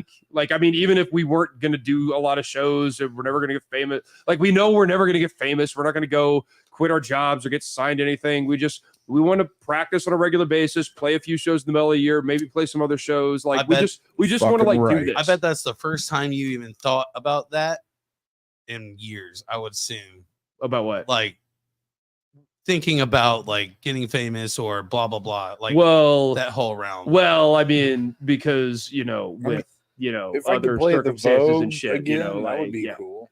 I would love that too, but man, I just don't.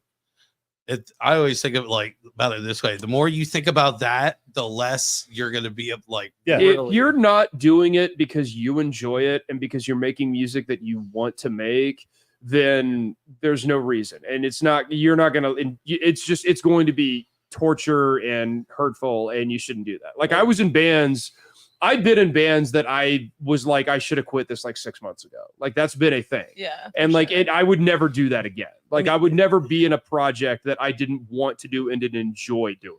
Every project I'm in right now, I do it because I enjoy doing that. Now I enjoy it for different reasons. Like I do the run up for different reasons than I do the Operators, for different reasons than I do Party Monsters on a Train, for different reasons than we do the Lockstep Clash thing. Like, just like there's different reasons that I enjoy all of those things. But like, I wouldn't do something if I wasn't like enjoying doing that. And there wasn't like some joy that I got out of doing it. No, That's good. That's how you know it's going to be good. Like, Yeah. and people will connect because it's genuine. You know, we're 40-something punk rockers who live in Indianapolis. Yeah. Like, the chance of like we're not getting signed. We're not getting signed. We're not going to show music to soon. teenagers. Like, that's not a thing. I don't know, man. You guys are incredible. I mean, my kids like this. You're so talented. Well, I mean, thank you. All I it takes appreciate is- that. we It's just appreciate you. once you took us to like a major label and tried to explain to executives, like, oh, these guys are talented. Like, there's bands all over the country that are talented. There's bands all over the country that can do this. It's Like, really you have to have like, a marketing angle. Like, you yeah, have it's to have almost like, just like luck. Well, or that's- nepotism. That is Yeah, why exactly. it's so important to have your music out there through like CD Baby or whatever. What's the other one? I pay for it and I can't. Spotify. No. Where we put our music out, like like a distributor. yeah. Your I use DistroKid. Yeah, DistroKid. Yeah, DistroKid is what I use, and I think that's the best one. That's the one I use too. Yeah.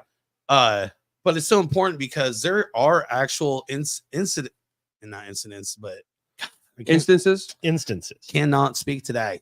It's okay. That people their song will actually get picked. It's like somebody found it while looking for a song, right? And used it for their video, and then it starts trending.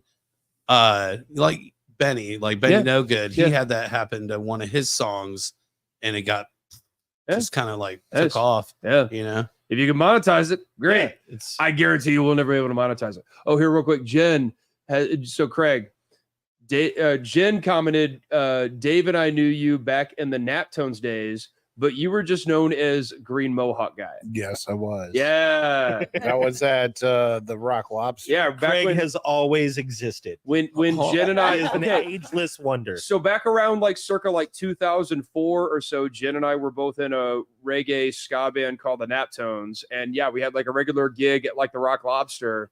And Craig would come to our shows. He'd like suited up and had a mohawk. And we just originally, we didn't know his name. So we just called him Green Mohawk Guy. We were like, this guy's cool as shit. Like, he comes to all of our shows. He dances. He has a suit on and stuff. I don't even know. I don't even know how I found you guys. I don't know either. I Luck. I Great. really liked. Well, I don't want to talk bad about a band, but I didn't really care for the Malcontents. But Blasphemy. but that was like the only ska. You better hope Kristen's not watching. Yeah. that was like the only. my favorite. That was the only ska that we had, so I had to listen to it. Or Ryan Full or Sharon. And You didn't and- like the and Malcontents? she was How a dare you. Great bass player. She was a great bass player. She actually was a really good bass player. She told me she was going to teach me how to play a 5-string bass, and it never happened. Dude, Liar. I still listen to the Oh, yeah. Malcontents. Yeah. My daughter listens No, to the I mean, they're Malcontents. great, but what the Naptones did was a little more my speed. That's like fair. That's Malcontents were more. What do I call it? Running in place ska Running in place is what ska. Craig calls I it. want to dance. that's real. And if you didn't actually know, John from the Malcontents, who was the valve trombone player, was Lockstep's drummer. Was the drummer for Lockstep. quite a while. Oh, wow. And, Nice. yeah. And then God, you when, guys went through a lot of drummers. We went through And- so many drummers. Jen and I had John come play with us when we did the Mighty Mighty Boss Tones tribute a Yeah. few years ago. He played drums for that. And he'll be playing with us again. No, that's not public knowledge yet. I'm not. I'm not saying anything. No. No one heard that. Is there a No, rewind no, button? Don't say don't So spill we're not it. making an announcement. We're just saying that, like, when they announce what the Halloween bands are, it will be very obvious. Oh yeah, Dave and Travis and those guys are probably doing that one.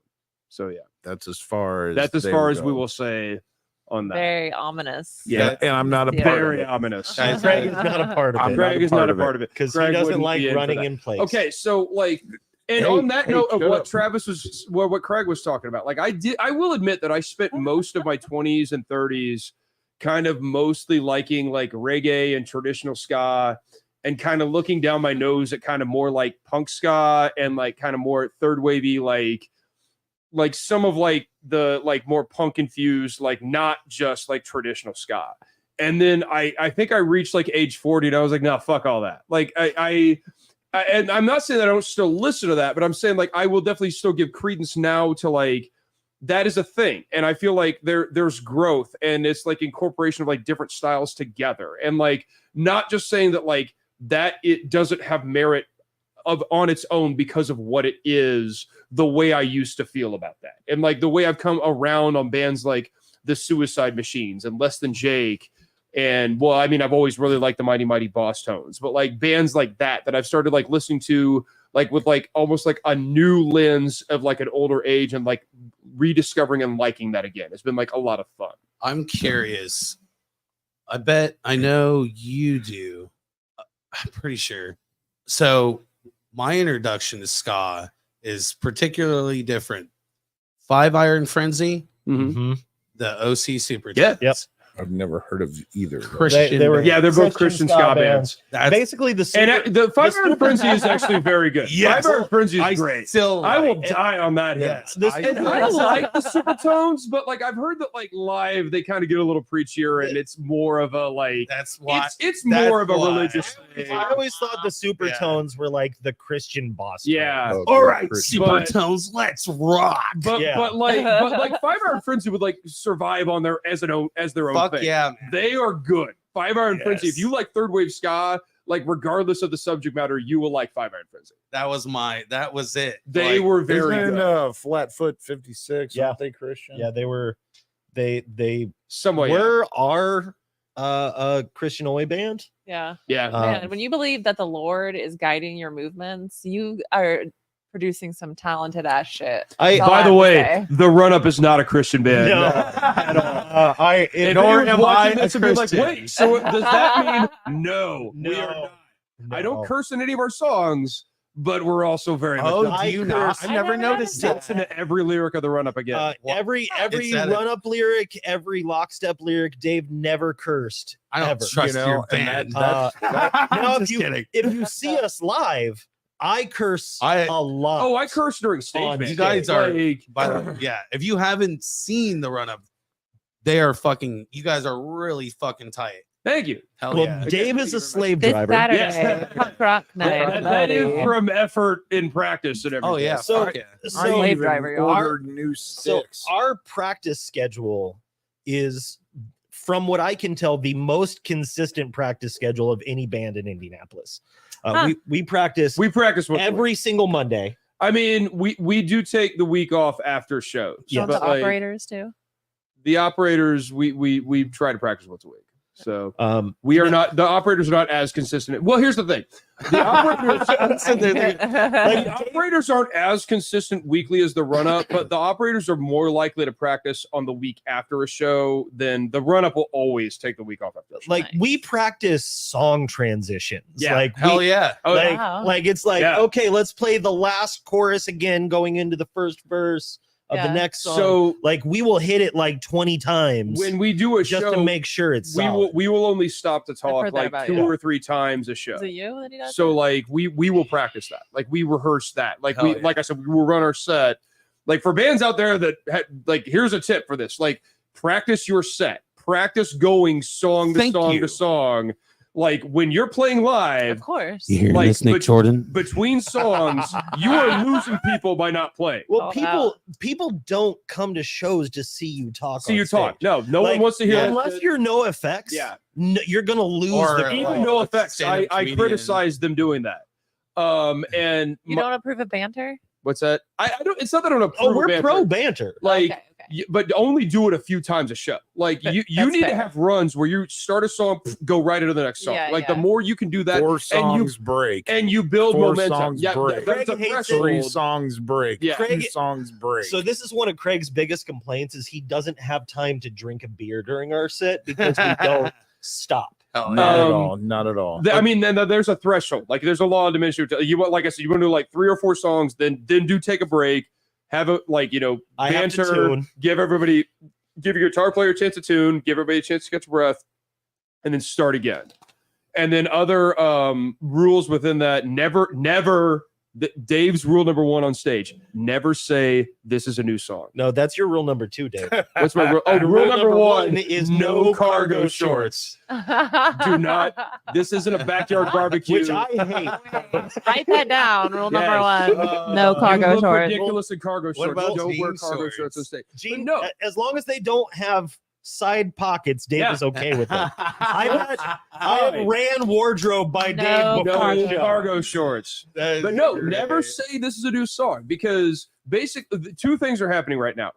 If you are in a local band, I'm so happy we've you- got this on film right now. You are This lucky shit's forever. if man. anyone knows 1 or 2 of your songs. Like for most people, everything you're playing Is is a new. new song, even if they've seen you before. Most people don't really recognize or remember most of the material you play live. So this is all new material. We've never played this before. No one cares. It's irrelevant. B, the rare chance that you have some people that have learned your songs and want to hear them, you're advertising in advance. This isn't that song. Now's a good time to go take a piss, get a beer, Have a and by the cigarette. time you go have a cigarette, by the time you get back, we might be playing that song you want to hear. Like, just play. If they like it, they like it. Like, Yeah. don't advertise. Never say this is a new song. I have watched Dave cringe when a band at the Mel says like, "Hey, here's a new song," and Dave just goes, "Ah." You probably watch me cringe when a band I'm playing in says this is a new song. I wasn't going to say that. We're not going to name names, but they need to stop doing that. Oh, shots fired. Yeah, well, they're playing a Valentine's Day show at the Bell right now anyway. So Yeah, that's We right. love Should- you guys. Can we, love you can guys. We start a run up versus operators beef just falsely? no, Yes. no, I not? don't want that. Pit It's beef. silly. I don't want beef. To be fair, I love everyone in the operators Dave. so very. And everyone in the operators loves this band too. There's no That's reason why- to start beef. But that's why it's so funny. That's the funny part about this is it's not real. At least, at the very least, if they don't like this band, they don't have the nerve to tell me. So that's good. I'm sure they love it. It's incredible. Yeah. Dave, you would be Fight Clubbing, right? Basically, Fight, what do you mean? Fight Club. What about Fight Club? Well, to be fair, it wouldn't First be rule about Well, it wouldn't be great because you're in both bands. for the You'd run be up fighting versus yourself. operators because there are so many more operators than run up. yeah, we would lose that fight And just because there's only 3 of us. like And Sarah eight of and them. Brittany, are And even scrappy. without me, Like, there's 7 of them. So I wouldn't fuck with Sarah and Brittany. yeah, Like they could kick my ass. they've any seen day, some I shit. promise. They will. Those girls are. I would say tough, of everyone in the they're band, amazing. Brittany might be in Call the best out. shape of everybody. Oh, I in the believe it. operators. Yeah. No, I would say I would say Sarah. I know Christian's Achilles heel, so Yeah. I don't worry about that. Yeah. Phil says love the operators too. Thank you.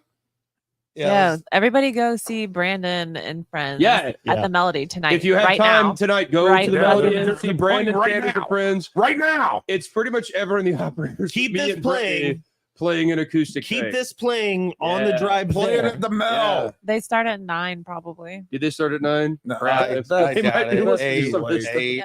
Hey, Yeah. there's other Travis. Now Dave wants to do that later. Travis, Um, Lala. He's the one who did our patches, by the way. Oh, yeah. Thank you, Travis. So give Thank you, Travis. Yeah. a shout out to no, we are Instigation not a Christian Alterations. band. No. No, we are far from a Christian. Very band. much not a Christian band.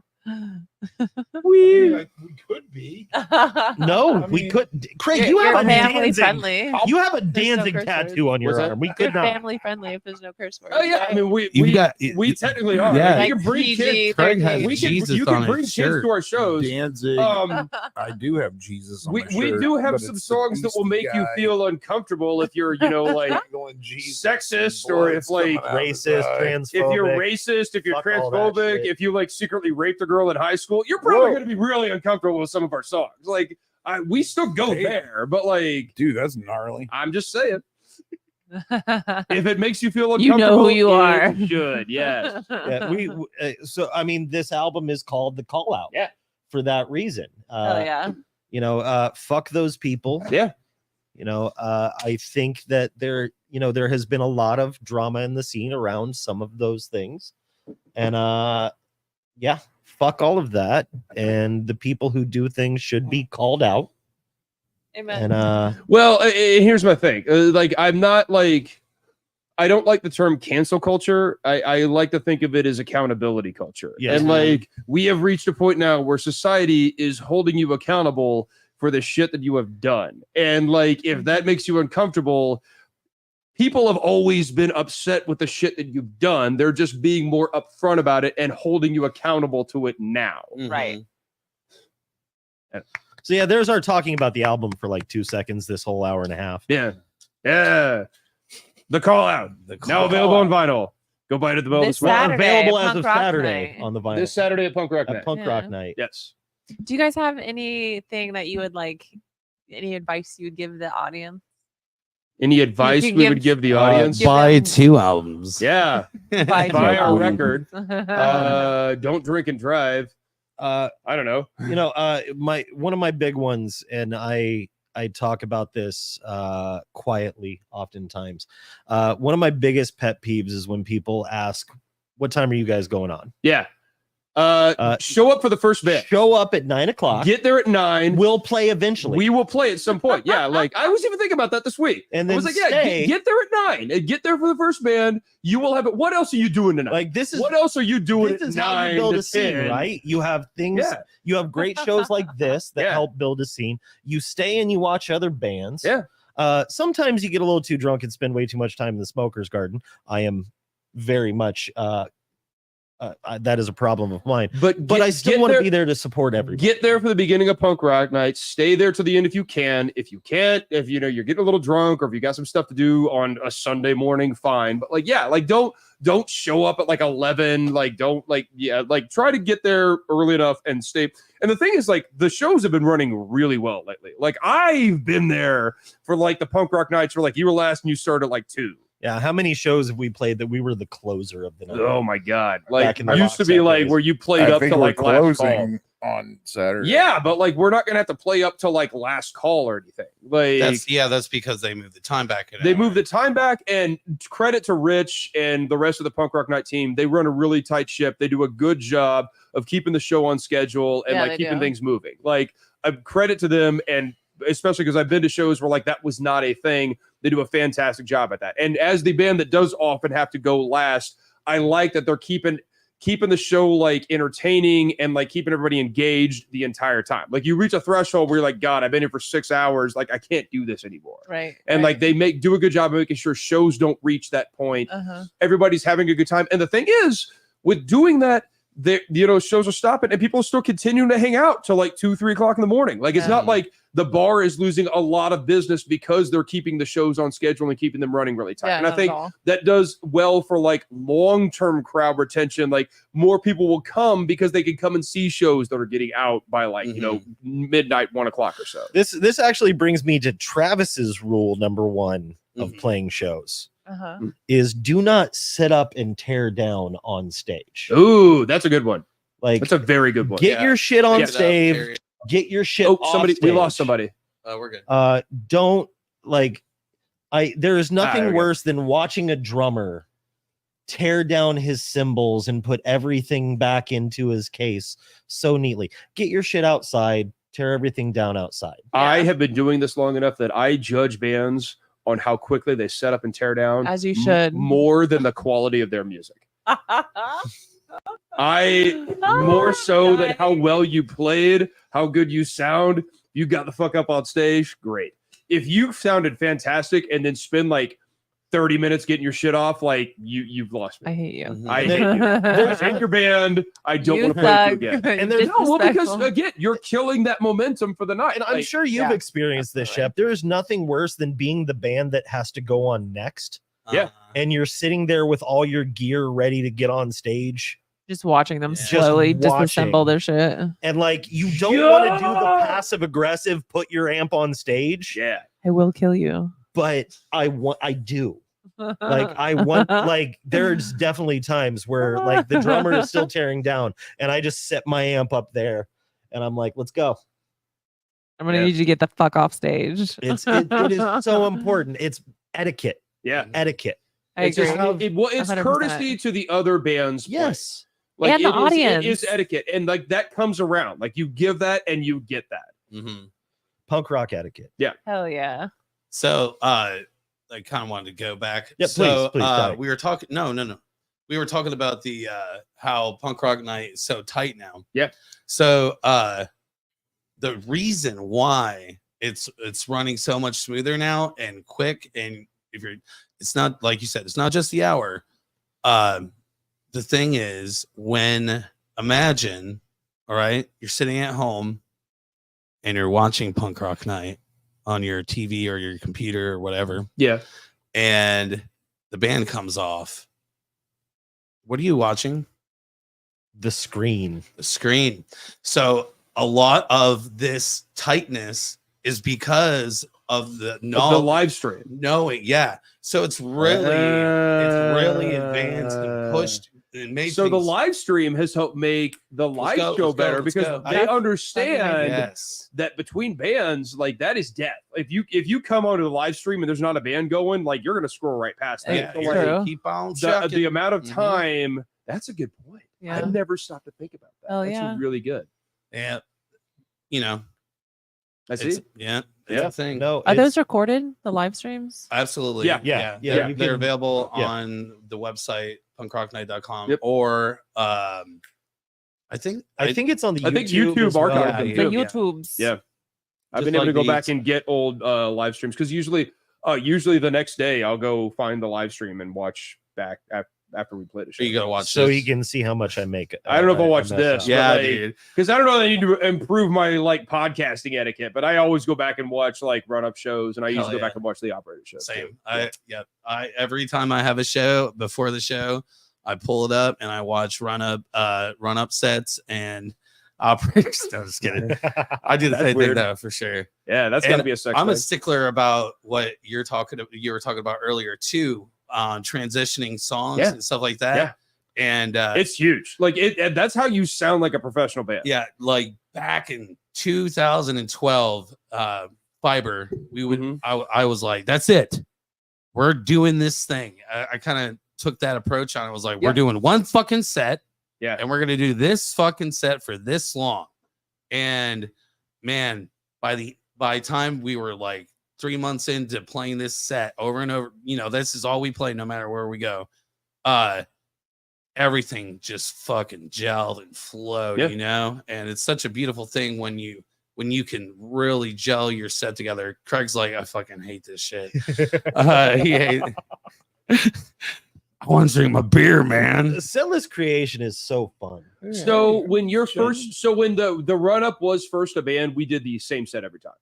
Like when you're a young band, you should do that. Like when you're first starting out, you should do the same set every time. So you can practice those transitions, know the ebbs and flows of it, and go. And then I think as you get because one of the things, like when you're a younger band, you can play every song, every show. That goes away the more songs you have. We now have 3 recorded albums worth of material. So like each show, we're lucky to get in like 35% of our songs at the show. Like we have like more than half of our stuff gets discarded every show. So like we like to rotate the sets just so we can rotate in songs and not play the same thing every time. Yeah. And I've even thought that like at some point after we've gotten well past releasing this 3rd album, it would be cool to do a show where we just do songs we haven't done for a long time. And if you're lucky, on Saturday, you may see a song that we haven't played. We don't play often at all. I think for we've only logistical played purposes. live once. Also just to keep that healthy, when we are not practicing for a specific show and just practicing a set, we do kind of dig very deep in the catalog. You guys want to? I'm good. Thank you. We dig. We actually do. We make a game of it. We call the game Pick a Song, where just so the 3 of us are standing in a circle and we just go around and like everybody, like we will have all 3 albums worth of songs like up on like we've got them on lists on the wall, and then pick a song. Like just pick something.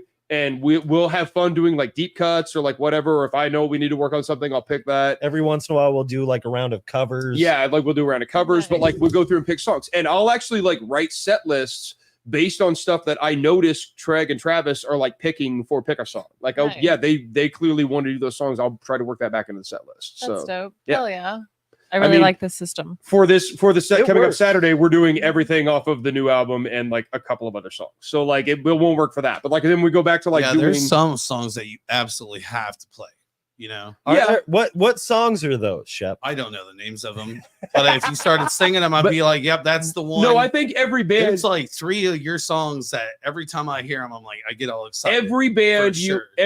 you have a few songs that you feel like you have to play. I feel like for us right now, we pretty much always play back Black Snake Killers.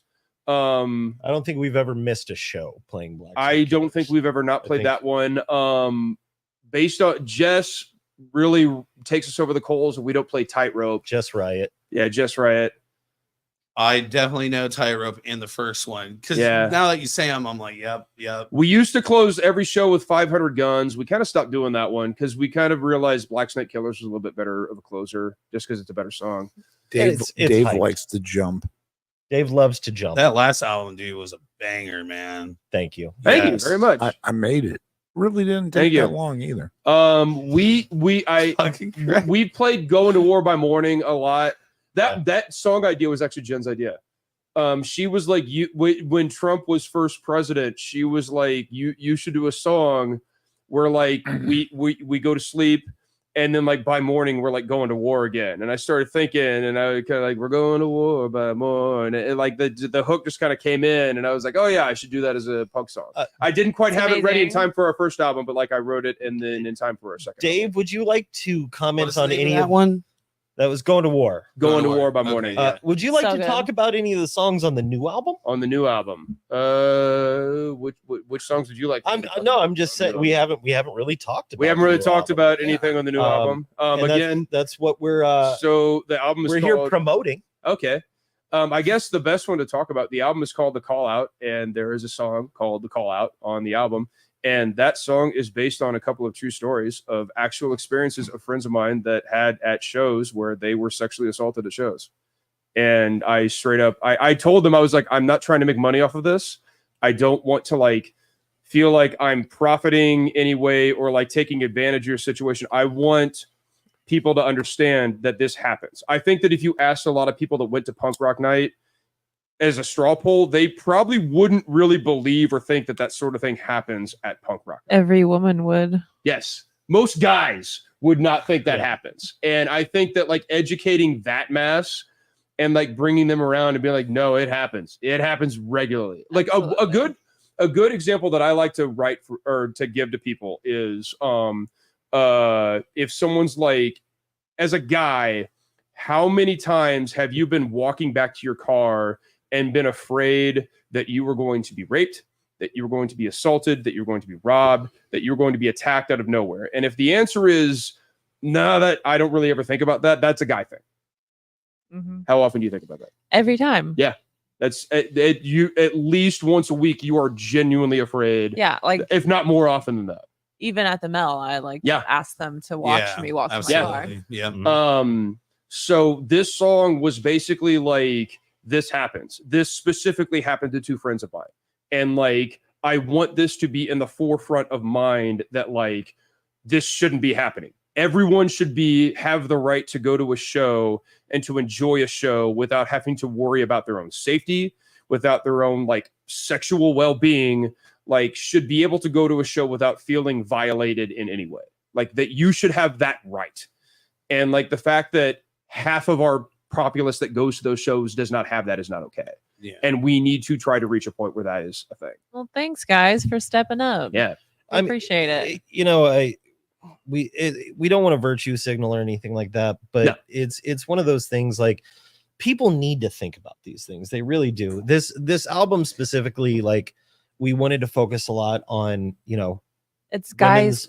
it's dudes saying, hey, other dudes need to pay Yeah, attention. to guys this. calling other guys out makes a right, bigger right. difference. Well, I don't than think women that saying like anything. I don't think that just women saying something is enough. Like It's not. men have to step up and say it's not okay to do this. Yeah. Like it's not like well, and to a similar point, we have multiple songs about racism on this album. Yeah. And basically it's from a point that I am saying as a white person that like I understand that like the world we live in is a racist world. there are people that are harmed by the racism in that world. As a white person and not affected by that in the same way that people of color are, if I'm not working actively against that, I'm complicit in that. Absolutely. And that I need to be mindful of that and working towards bringing people up and trying to make sure that they are not having that experience in livelihood. We have multiple songs about that on this album. That's basically what Choose Your Side is about. That is what the reggae song Silence. the Days of Silence is about. Like I literally wrote that. I recently read if you've not read what's this the book called? Silence. What's that?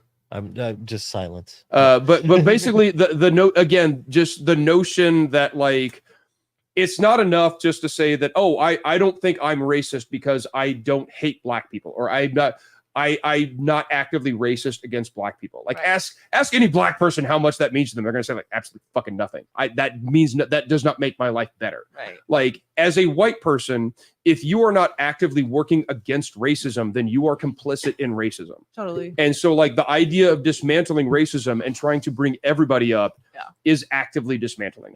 Close to my heart, we have a song about trans rights on this album. You know, one of my kids is non-binary. I love my kid dearly, and I hate, you know, even within the school system, all these things, why things are getting far more acceptable, you know, and people are, I mean, there's still prejudice against transgender and non-binary people. So, you know, at one point I looked at Dave and said, hey, this is something that is important to me. Let's do a song about. There was that, and I actually had a request from someone else. I'm not going to name any names, but they said that, like, you know, like I have a friend, they have like actively commented against other trans people within the punk community. Can you please write a song that is basically about the idea that trans women are women, trans men are men? Like this is not like this is not like something like it's not important. Like, you know what?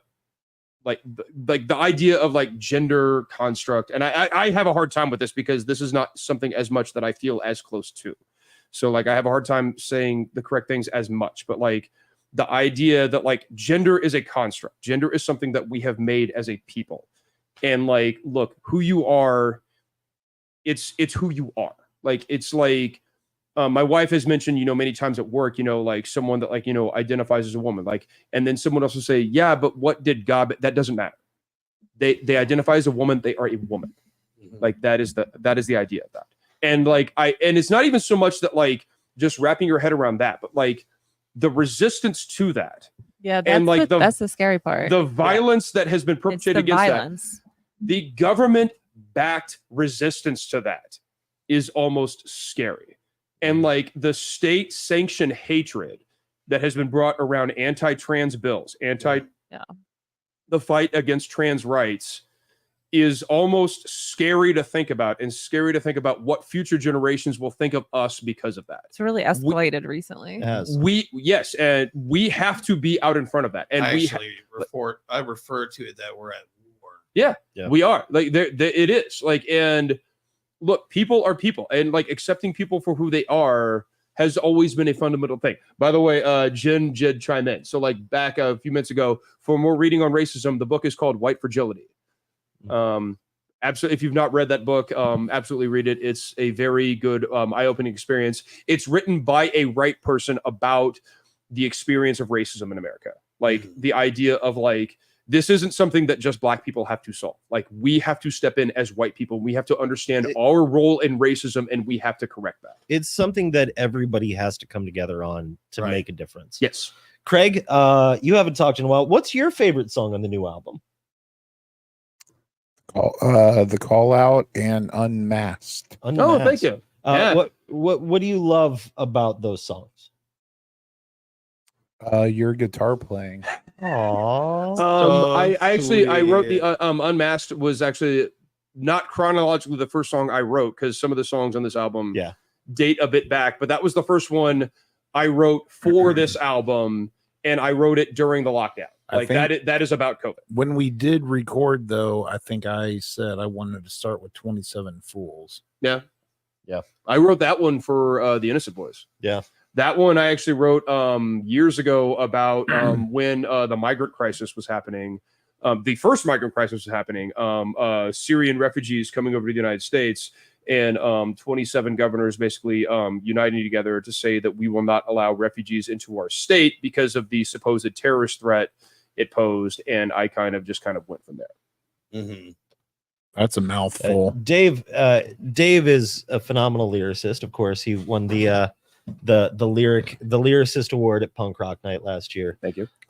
We Yeah, you know, 6 awards. Songwriting for us is so fun. Wait, didn't you win an I award have 9. the year before that though for your writing? So not this past Punk Rock Night, but the previous Punk Rock Night, I Oh, Lord. I was humbly awarded the Joey Ramone Songwriter Award. Or Yeah. sorry, the Dee Ramone Dee Dee Songwriter Ramone. Award. Okay. And writing in this band is so much fun. Oh yeah. You know, a lot of times, like I just record riffs on my phone. I send it to Dave.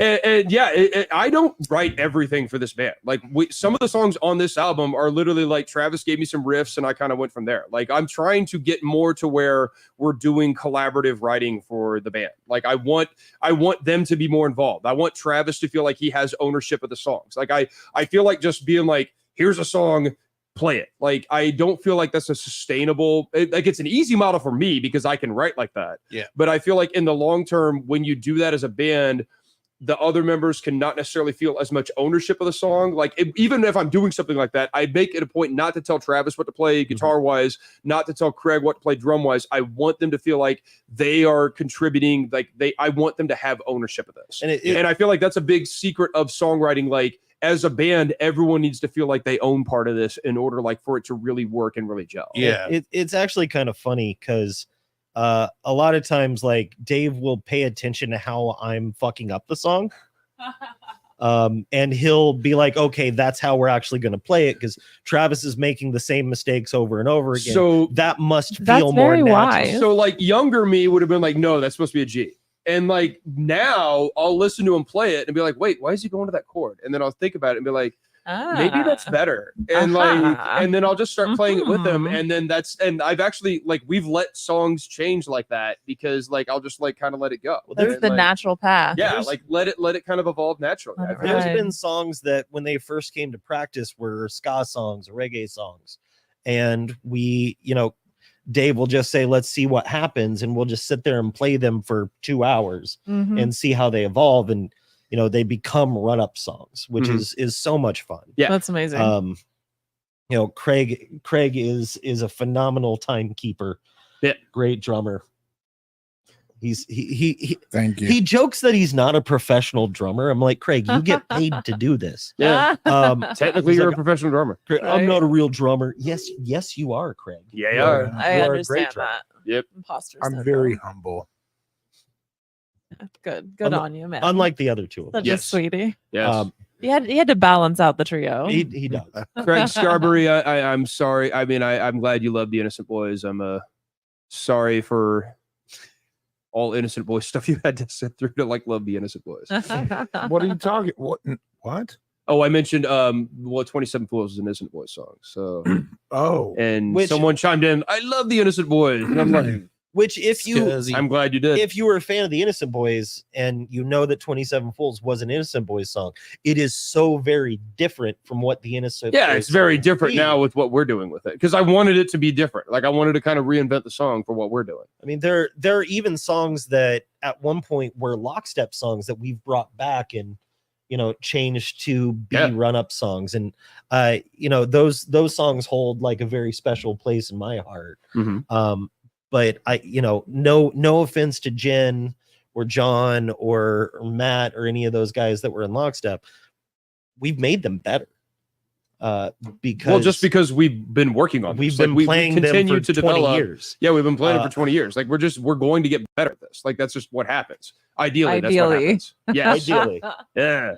There's been a couple he's in there that we're like, yeah, let's just scrap this one. By the way, one of my favorite movies is playing behind Chef I right know, now. keep called seeing Mallrats. Oh, you haven't seen it yet? And Yeah, they're Mallrats is on over the 3-nippled fortune teller scene. Yeah. And it's a bit distracting. mall rats for those. It- Good time to wrap up the show. It is one Yeah. of my Oh favorite shit, it is movies. 9. Good time to wrap up the show. Yeah. You think? Oh, we got to be done. But we're having so much fun. We have been having fun. It's true. So you guys are wanting to wrap it up? I mean, I'm not wanting to wrap it up, but if you got to wrap up by 9, I understand. We should real quick also say we have another show Come to the After the Mel Mel, on Saturday.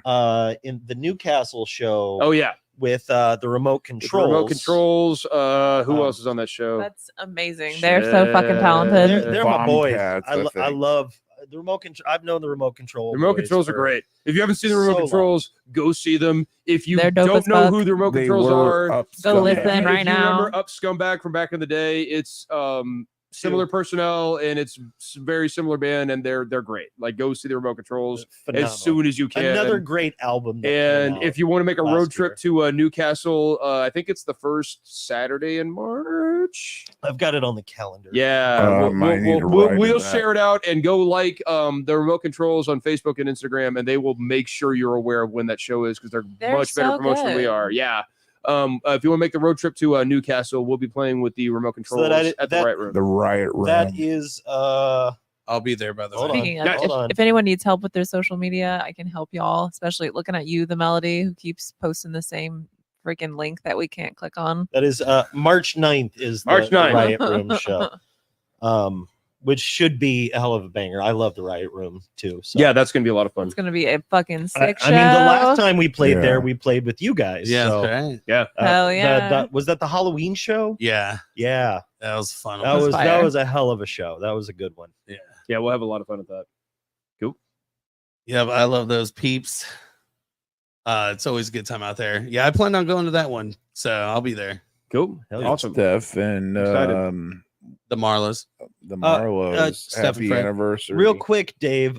Dana is wanting to know what Lightroom is about. What is light? What is The song Lightroom. Song.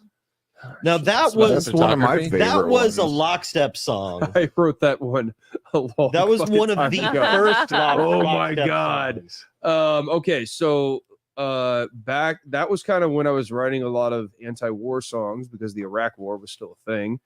And I was kind of thinking in terms of like the idea of insanity is continuing to do the same thing and expecting different results. And so, like, as you know, this was again a different time, different politics, different approaches to like world policing. Well, like I was very anti the W. Bush presidency, etc., because of their whole idea of world policing and the idea that like this doesn't work, this hasn't worked. Like if you look world history, like the Vietnam War, this didn't work. America. Fuck The yeah. Korean War, Thank you. this didn't work. Why are we doing the same thing in Iraq that has continually not worked? So like we need to approach this differently. So thinking in terms of like, you know, instead of the dark room, why don't we try the light room? Like see what pictures come out when we try something completely different. And I just kind of rolled with it from there. And it's kind of more of like an abstract concept, less of like literal lyrical meanings than what a lot of stuff I've write these days or like a lot of other stuff I've written. But that was kind of where I was coming from on the light room. So like, you know, the pictures in the dark room didn't come out. Why don't we try the light room? Yeah. That was the idea of that song. Very deep. Speaking of old songs that have we've revisited, Yeah. Blood on the Pavement. Blood on the Pavement is on this another- album. Okay, so story about that one. I first wrote that one when I gotta remember names. Bassard. Yeah, Officer Bassard was convicted of he was drunk driving his squad car and killed Eric. I can't remember his last name. Basically was like in a police chase, came across a biker gang and killed a guy.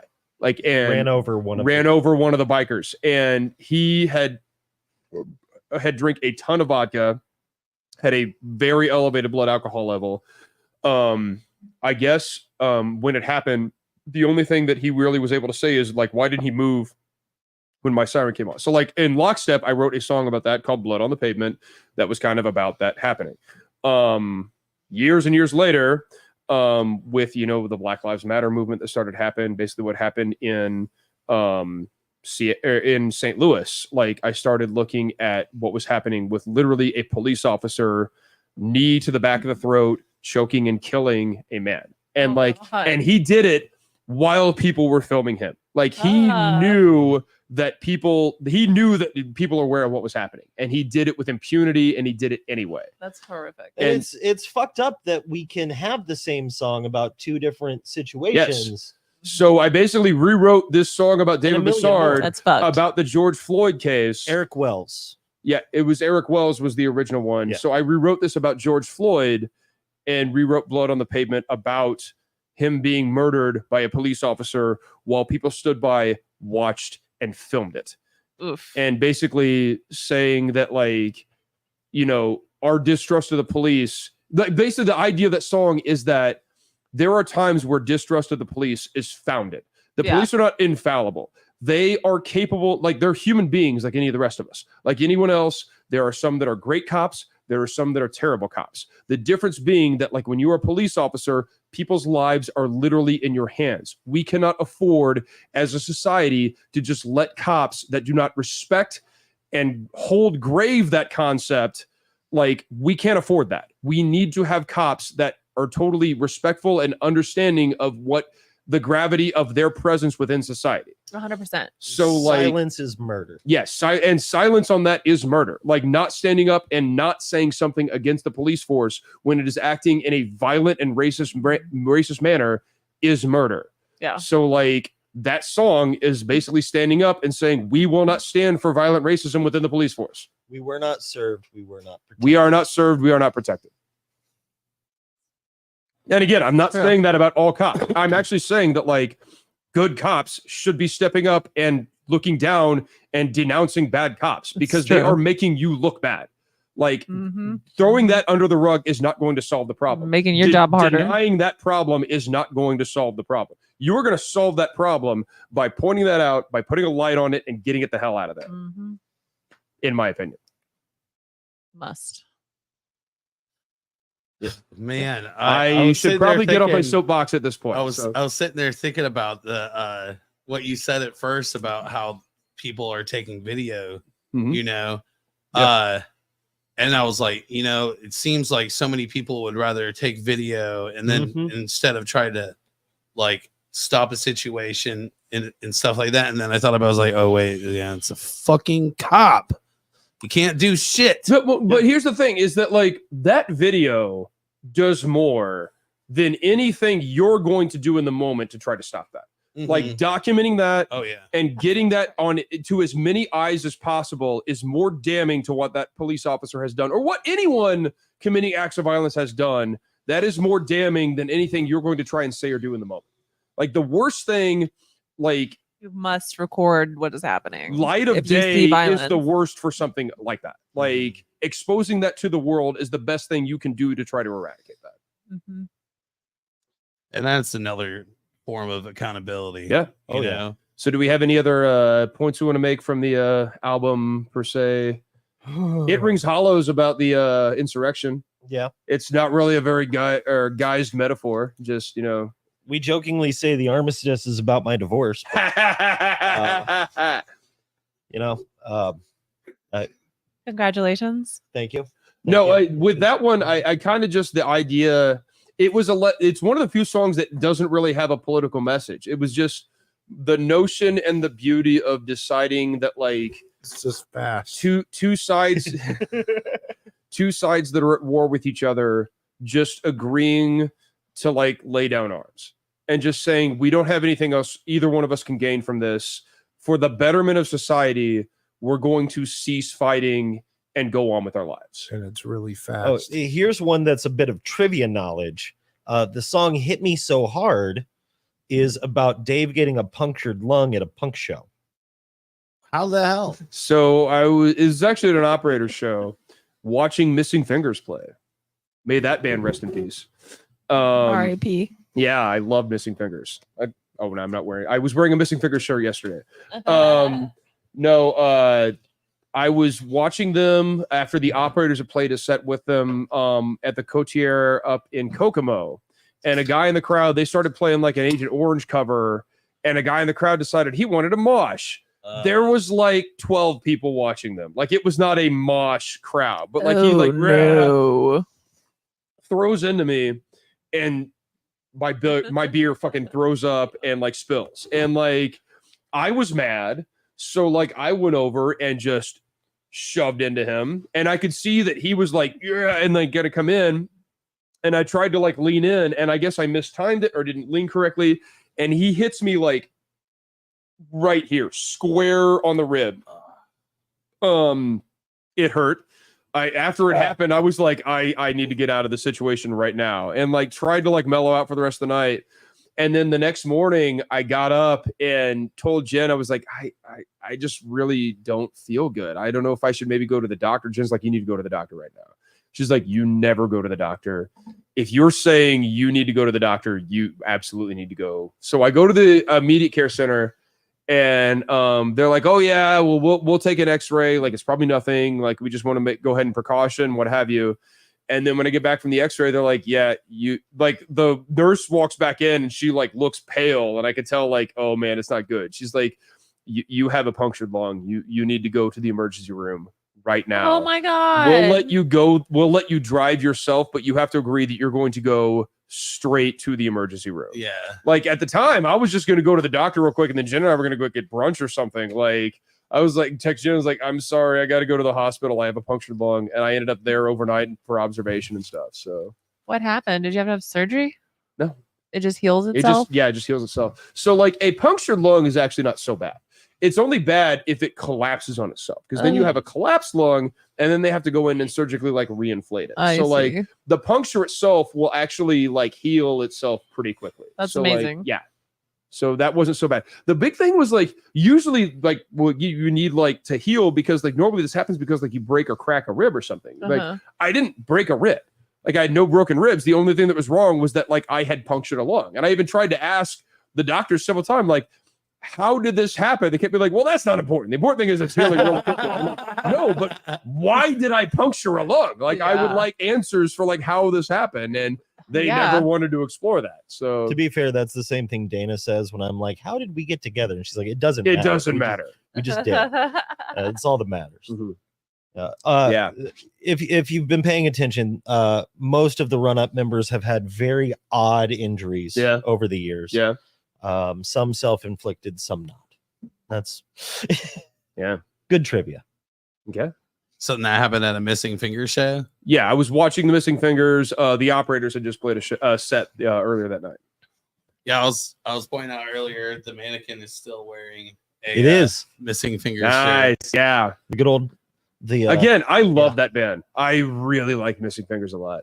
Yeah, they wrapped it The up. mannequin. Those guys are great. Where's the There's a mannequin? mannequin. It's over there. You It's over probably there. can't see it It's, from where it's you're on the sitting. other side of the screen. You can't really Yeah, see it's it from behind your me. spot. Oh man, There's actually Man, like two I- mannequins. I'm gonna punch that mannequin. Alright. Why? I don't Why? like. I No, don't punch the punching bag. Yeah, That's punch what, the punching No, bag. well, I don't like now that I know that there's a mannequin down here. There's two. I'm there's gonna two gonna mannequins. fucking punch. The mannequin Hey, did nothing Craig. to you, Craig. I'm a punch those mannequin. I think it'll be mannequins. anticlimactic if you punch the mannequin. It's true. I will punch. That's true. I'm gonna punch the mannequin. It's not really a punchable surface. In Craig's defense, the See on mannequin the- is giving us See the on the finger. screen. Oh, see, that makes it worse. The mannequin Giving is me the flipping you finger? off right now. You gonna turn off my mic? No, don't turn off your mic, Craig. No, Don't- I think he did. Hello. Yeah, your mic's No, still you're on. you're still Okay. on, Craig. All right. we can hear you, Craig. Hello. Oh, Craig. Come see us on no, Saturday. It went off again. No, it's on. I hope we'll have a good It's show. on. Oh, we're gonna have some guest musicians. Yeah, for we're this, playing this night on- as well. We're Oh, playing really? on So, Saturday. yeah, so in order to replicate the album in full, Jen's going to join us for a few songs on Sweet. keys, Oh my and god. horn players from the Operators and others are going to come in, like sit in for a couple songs. Oh, So we're gonna have a oh, rage it. oh. We will have a horn section for a little bit of the set. Too, That's so, dope yeah. as fuck. We are not a ska band. We Right, we're not a know. ska We band. know. Just give us a little taste. We dip our toe in it. but When's we the are- next we are- Operators show? The next Operator show is March 16th, I think. Whatever the Saturday is near that. We Okay. have a show like the first few Saturdays a month. Don't we play on St. Patty's Day? No. No. No. No. Okay. No, that was a couple of years ago where we played that weird show at the old Ponderosa. Well, that was, Yeah. but that was in Newcastle though. That too, was- It right? was in Newcastle. And They hang shut on, that you down. guys- we talk played a quick. Dropkick Murphys cover, and Craig hates the Dropkick Murphys. Yes, I do. Right on. Craig is I'm he, German. Craig dislikes anything that he calls guitars and fiddles and shit.